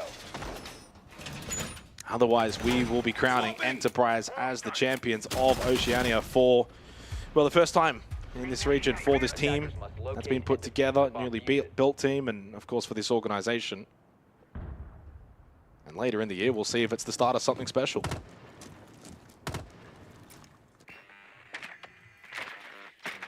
It'd be a really big moment for EP. Several of their players will be shipped off overseas for their first time as well, which is a big achievement for any player in APAC. Relays and Bappin will get their first chance. Obviously, Tuhan and Fisher Guy have been overseas. And I think that's something that would help them a lot, is having someone like Fisher in your corner. International event. Job's not done, though. They stay locked in. This is where Ludovica cannot be scared. That feeling of, I don't really want to die straight away. One has to just take the onus on themselves. That might be someone like a Cairo. Nitro ripped from relays. They've got 3. Again, it doesn't feel like these Nitros have been impactful, though, for Enterprise. Maybe the one failing point of this second half, they haven't really been connecting with them. Relays catches a good timing there, able to escape. There was a top east hold already established by Ludovica, but don't catch him. And I went too soon because Fisher Guy gets the most impactful Nitro of them all. That's Box dead. That's the Thatcher off the board. And an opening kill for Enterprise that sets them up nicely. Still impact EMPs available though for Luda, so not completely devastating, but may complicate things a little bit later on with the Kaid up. And only 90 seconds left. Could this be the conclusion of the grand final coming up rather shortly? Karma, Physics, Milo, Kyra. Has anyone got a hero play within them? Kind of posturing for just a straight Archives hit and looking to simplify. This is where your decision-making has to be quick and you've got to commit to it. You can't dilly-dally. So bolts go in from Milo. They're going to go for the plant. They're going to try and go for the quick hit and hope there's no real contest. Still a Nitro available Relays from Tuhan. He's going to throw that. He's going to blow that. He's going to be able to deny that. And Enterprise now moments away and certainly will be the champions of the Oceanic region for the first time as this roster, as this team. And Milo respects this team greatly, and all he can do now is just sit outside and certainly respect them from a distance, but that distance will be second place for Ludovica. It's admirable. It's a really good spot for them in this particular stage, 150 SI points. But for Enterprise, all 300, they'll be invited off to the Esports World Cup. And they will be crowned the best team in the region. As Player puts the final bullets into Molosca. It's all said and done. And for Player coming into this roster, midway through this stage, it's a grand prize, the best team in the region. Ludovica, second will have to do for stage 1. But that roster, you would imagine, guys, should look to bounce back next stage and compete again. Yeah, absolutely. I think both teams throughout the stage, Jake, surpassing our expectations. But what a showing from Enterprise throughout the entire playoffs, and it's the cherry on top. It's their ticket to EWC, Rob, and I'm sure they'll be very pleased. I mean, I would be. I'm sure they will be. This is an unbelievable performance from Enterprise. This is kind of a little unprecedented in Australian Siege, or Oceanic Siege, if you will, the wider region.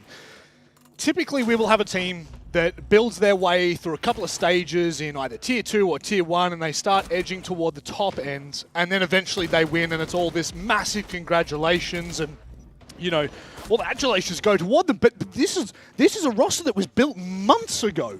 Like, not years ago, months ago. They've played one stage of T1 Siege, and this is the performance. Not a single map dropped in a grand final, semi-final, quarter-final, and better than that, only one map dropped across the entire campaign.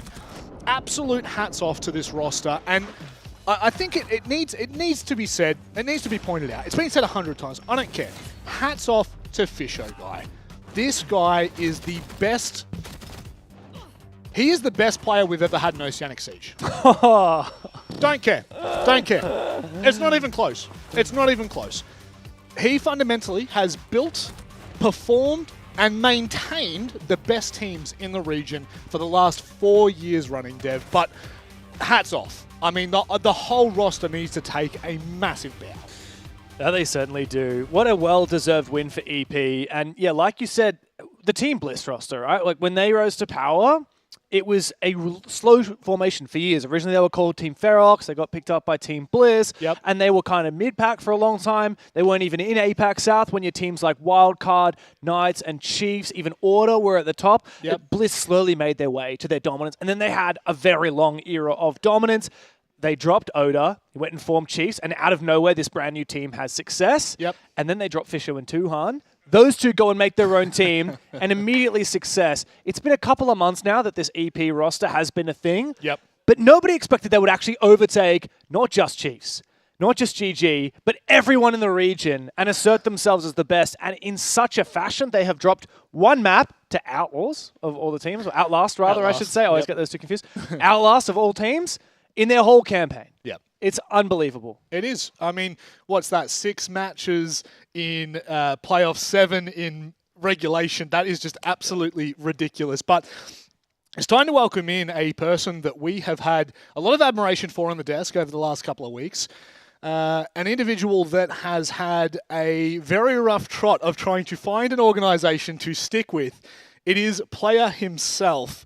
Player, Hello, boys. Cannot give you... if you were physical, I would want to bear hug you right now because the storyline that we've been watching over the last couple of years, I met you all the way back at the Combine, which is like 2 or 3 years ago now, and relatively unknown back then. Since then, you've jumped from roster to roster to roster, and you've come in for the playoffs. You haven't even been there for the whole stage, and you perform the way you did today, the way you did last week, the way you did the very first week of playoffs. What does it mean to you as an individual to win this, to be the Siege Oceanic champions, but also know that you're going to go to your first international event? Yeah, I'm really proud of the boys, and I really appreciate them hitting me up for Killerman's spot. And after Chiefs, I was really done with Siege. I moved on with life. I was done. But just randomly, this opportunity came to me. And I really appreciate the opportunity. I'm really blessed to be in this spot. I'm really proud of the boys. Yeah. Vinny? Yeah, I mean, we've spoken a few times about. Hey, Chris. Hey, brother. My boy Vinny. How weird is this? Yeah, we've spoken about how long the team's actually been together. What do you think has been the most important point, especially considering how recently you came in being able to make it gel and really work? Yeah, so I mean, obviously you guys know, like I've been through different amount of teams. I've teamed with almost everyone in the pro league scene. Yep. So being under Fisher Guy is like a complete unique experience. I think my mindset playing into these games is like just completely unique, and it's honestly like it fits my play style a lot better. And yeah, like I came into this team just a week before playoffs, and I think we've just done really well into like the team helping me get in the game. And yeah, I'm very proud of the boys as well. Yeah, it has been quite a ride for you. You've been on so many different teams. I have it. The first kind of pro-level team that you joined was actually Knights back after they lost their organization. Since then, you've played, like you said, with just about everyone, even the Chiefs roster, when last year they made Montreal. But, of course, you were kind of in that six-player position. Now, I assume you're on the main roster here, like you're taking Killerman's spot for real, yeah? I hope so. I sure hope so. I tell you what, I'm having a word with Mingar if it doesn't happen. Well, mate. coming into today, you actually had a better than 2.0 KD in your playoffs run so far. Like, you've been insane. Number one rated player in the league, despite only playing about 40-something rounds. Mm-hmm. And now you're going, not only you've become an OCE champion, but you've also qualified or you've been invited to an international tournament in EWC. What does it mean to you to potentially, like, actually make a little bit of a career and a little bit of money out of playing Siege professionally? Yeah, so I mean, obviously, I've been playing this game since I was 14. Vinny would know, like, since I was a literal like a squeaker, and like this is just like absolutely like I cannot even imagine like I'm even going to an international event, and yeah, it's just like basically just making my dreams come true. When I was like 14, 15, playing the game, would never expect for me to just go and win and come number one, which is just really like I'm very happy, and yeah.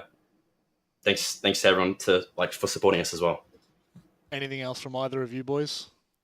I'm still digesting the fact that Enterprise are the champions. I know. Like, it's going to take us a couple of days. Chiefs and GG. What happened to Ludovica? Like, actually, you guys are on top. You know what? On that player, I actually this is just a general question for the region right now, because it's in a very strange spot. You've obviously been team to team. You've seen different dynamics. You've seen the way some teams have dominated, the way other teams have struggled to make the mark. From your perspective, what has forced this change? Is it just the breakup of GG that's, I guess, flourished everyone into different positions? Like, how do you see it?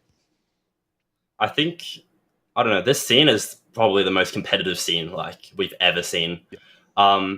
But I just think it's because that Bliss team, they've completely just split apart into every other roster. So, like, I think like the skill gap has definitely closed in, obviously, from Bliss.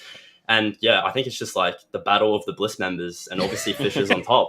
That's why he's the GOAT. That is why he's the GOAT. Can you confirm as well? Would you call Fisho the GOAT of the Australian region?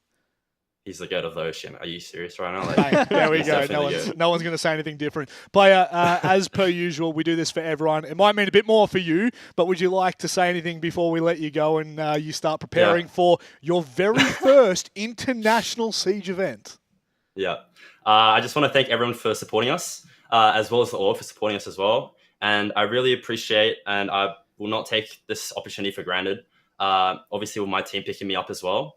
I want to say thanks for all my friends watching back at home, my girlfriend as well. Thank you guys for supporting me and the team as well. Thank you guys. And thank you to you boys as well for casting our game. Well, you know what? I'll let Guz and Xenox know. I actually won't. We really don't like them. But it was our pleasure to break down and analyse. Yeah. I still don't remember the crash out. Yeah. The Xenox crash out on me leaving the game.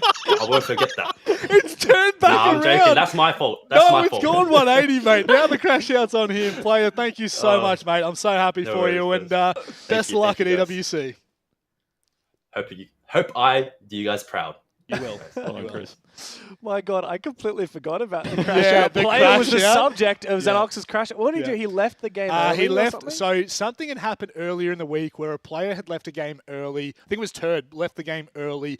And Because they he were thought gonna his win. team has It won. was like 6-0 or something like that, and he left the game early. And then player did it, and apparently was his internet crashed with like 5 seconds left in the round, and player got reamed. Yeah, He there was a got clip on reamed. Reddit. And Yeah, everyone was he- going in on him. But, you know, like, I guess that just kind of goes to show the history that players had, Vinny. He, like, you've been there for most of it as well. He really has gone through the trenches of Oceanic Siege. He's now at the top. I know. I've seen the boy grow all the way into a international Rainbow Six player. Crazy. It's pretty unreal. But what you said during the interview was really important. The way that the region is right now, it's kind of in a weird spot, but I think it's a good thing. And like I think we said at the start of last stage, at the end of last year, was Oda getting dropped from Bliss was the catalyst that we really needed in the region. Just a real shake-up. And we're seeing this sort of dispersion of the talent amongst other teams. At the moment, it looks like we have 3 teams now. If you include GG, obviously they looked quite weak today, but yeah. Like 3 teams. Are you excluding Chiefs or are you excluding Ludovica there? Because it's like, how insane is that? 4 teams then, I guess. Yeah, I forgot about Chiefs because we didn't watch them play today.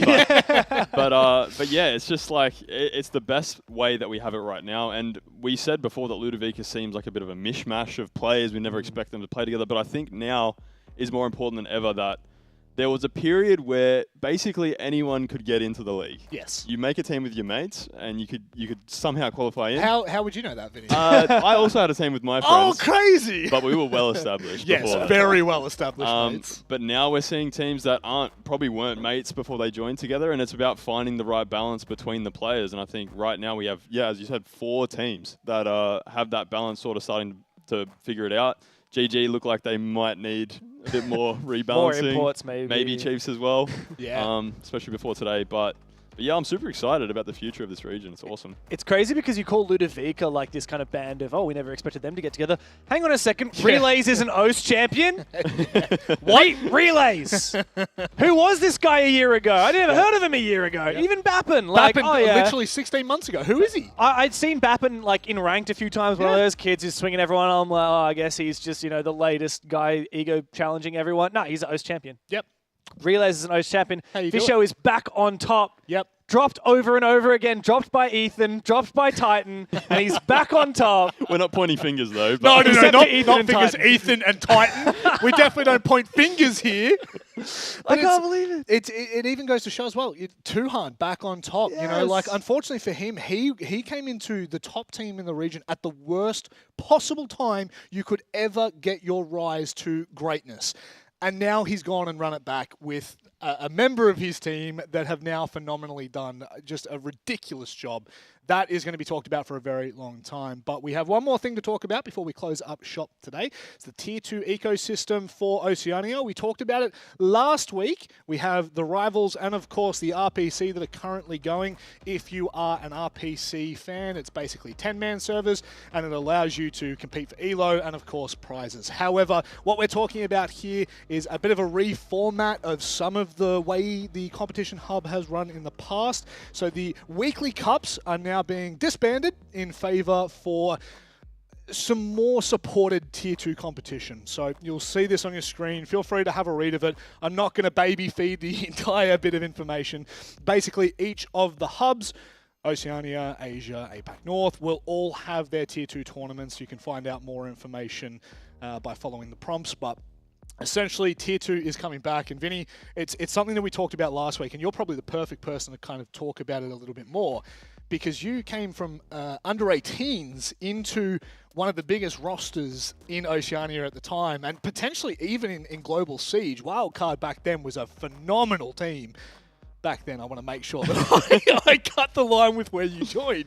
But how important are Tier 2 tournaments? It's incredible. I mean, and especially considering the amount of young talent that we have in this region. The first team that I joined was Extricity, who at the time were all around the age of 15, 16 years old. I was the only one that was 18 at the time, but they were so much more mature than I was already. Yep. They understood what it took to get to that level, and the more opportunity that we give these young people is only a good thing. So hopefully we get to see more players such as relays coming through and becoming Tier 1 champions.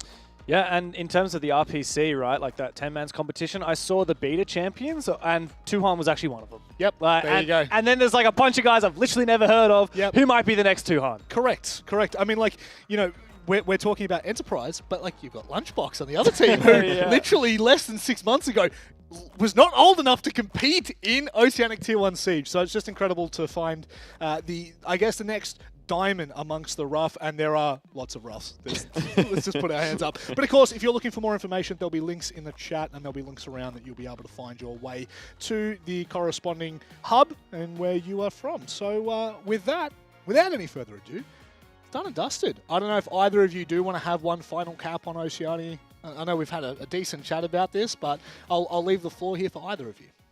No, I think I've had plenty of a yarn. I'll just say I'm super excited. I mean, it's great to see more diverse teams starting to come through, and it seems like we're only going up at the moment, so super happy. Yeah, and the Bliss breakup, while heartbreaking, is probably the best thing that could have ever happened for the competitiveness of OCE Siege. This is really just the beginning. We have Enterprise, Ludovica, Gaming Gladiators, and the Chiefs, and a really incredibly deep talent pool here in OCE. Yep. EP are the champions for now, but later this year, I'm not sure if they'll be able to keep their crown. They will have to keep working hard in that off-season. They certainly will, and guess what? That's only about a month away, so it's not even that far away. We kick back off in September for Oceanic Siege. However, the APL is not done. Although Enterprise have claimed the first EWC spot for Asia, we have so much more to go. We kick back off with Asia tomorrow, so please make sure you are there. You are tuning in.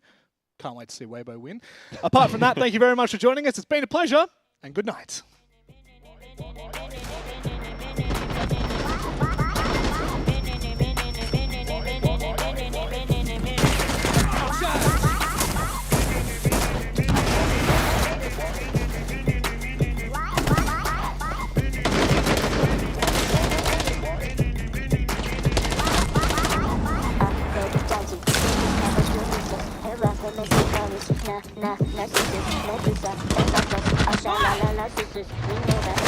You're mine, buddy. I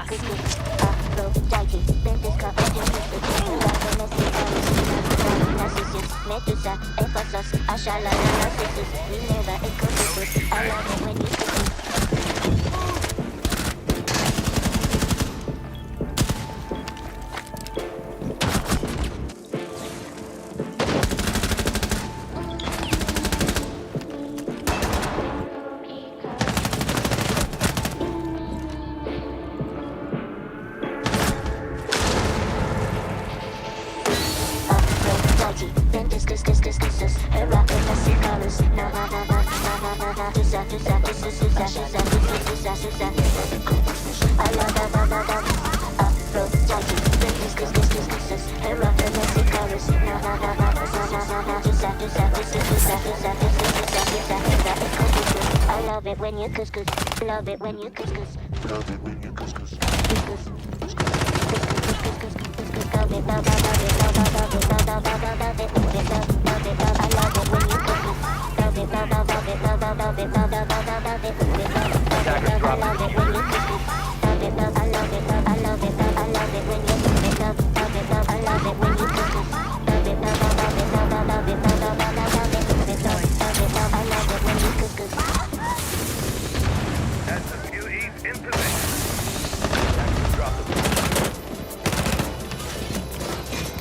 Just a little pressure.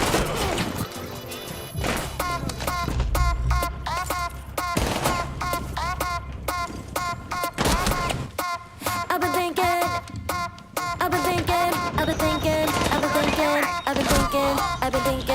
you. 아무리 고개 흔들어도 난 이 생각만 하고 있을 뿐. 아무리 딴짓해봐도 나는 목소리만 들릴 뿐. 있으면 here with me.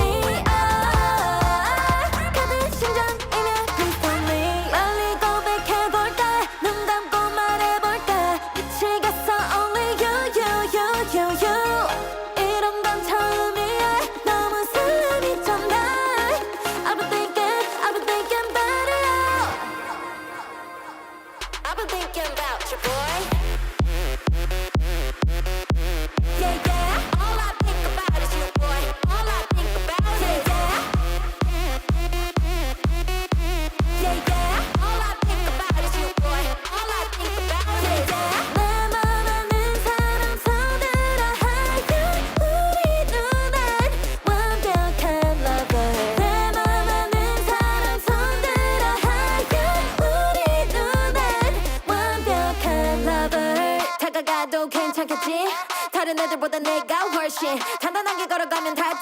That's so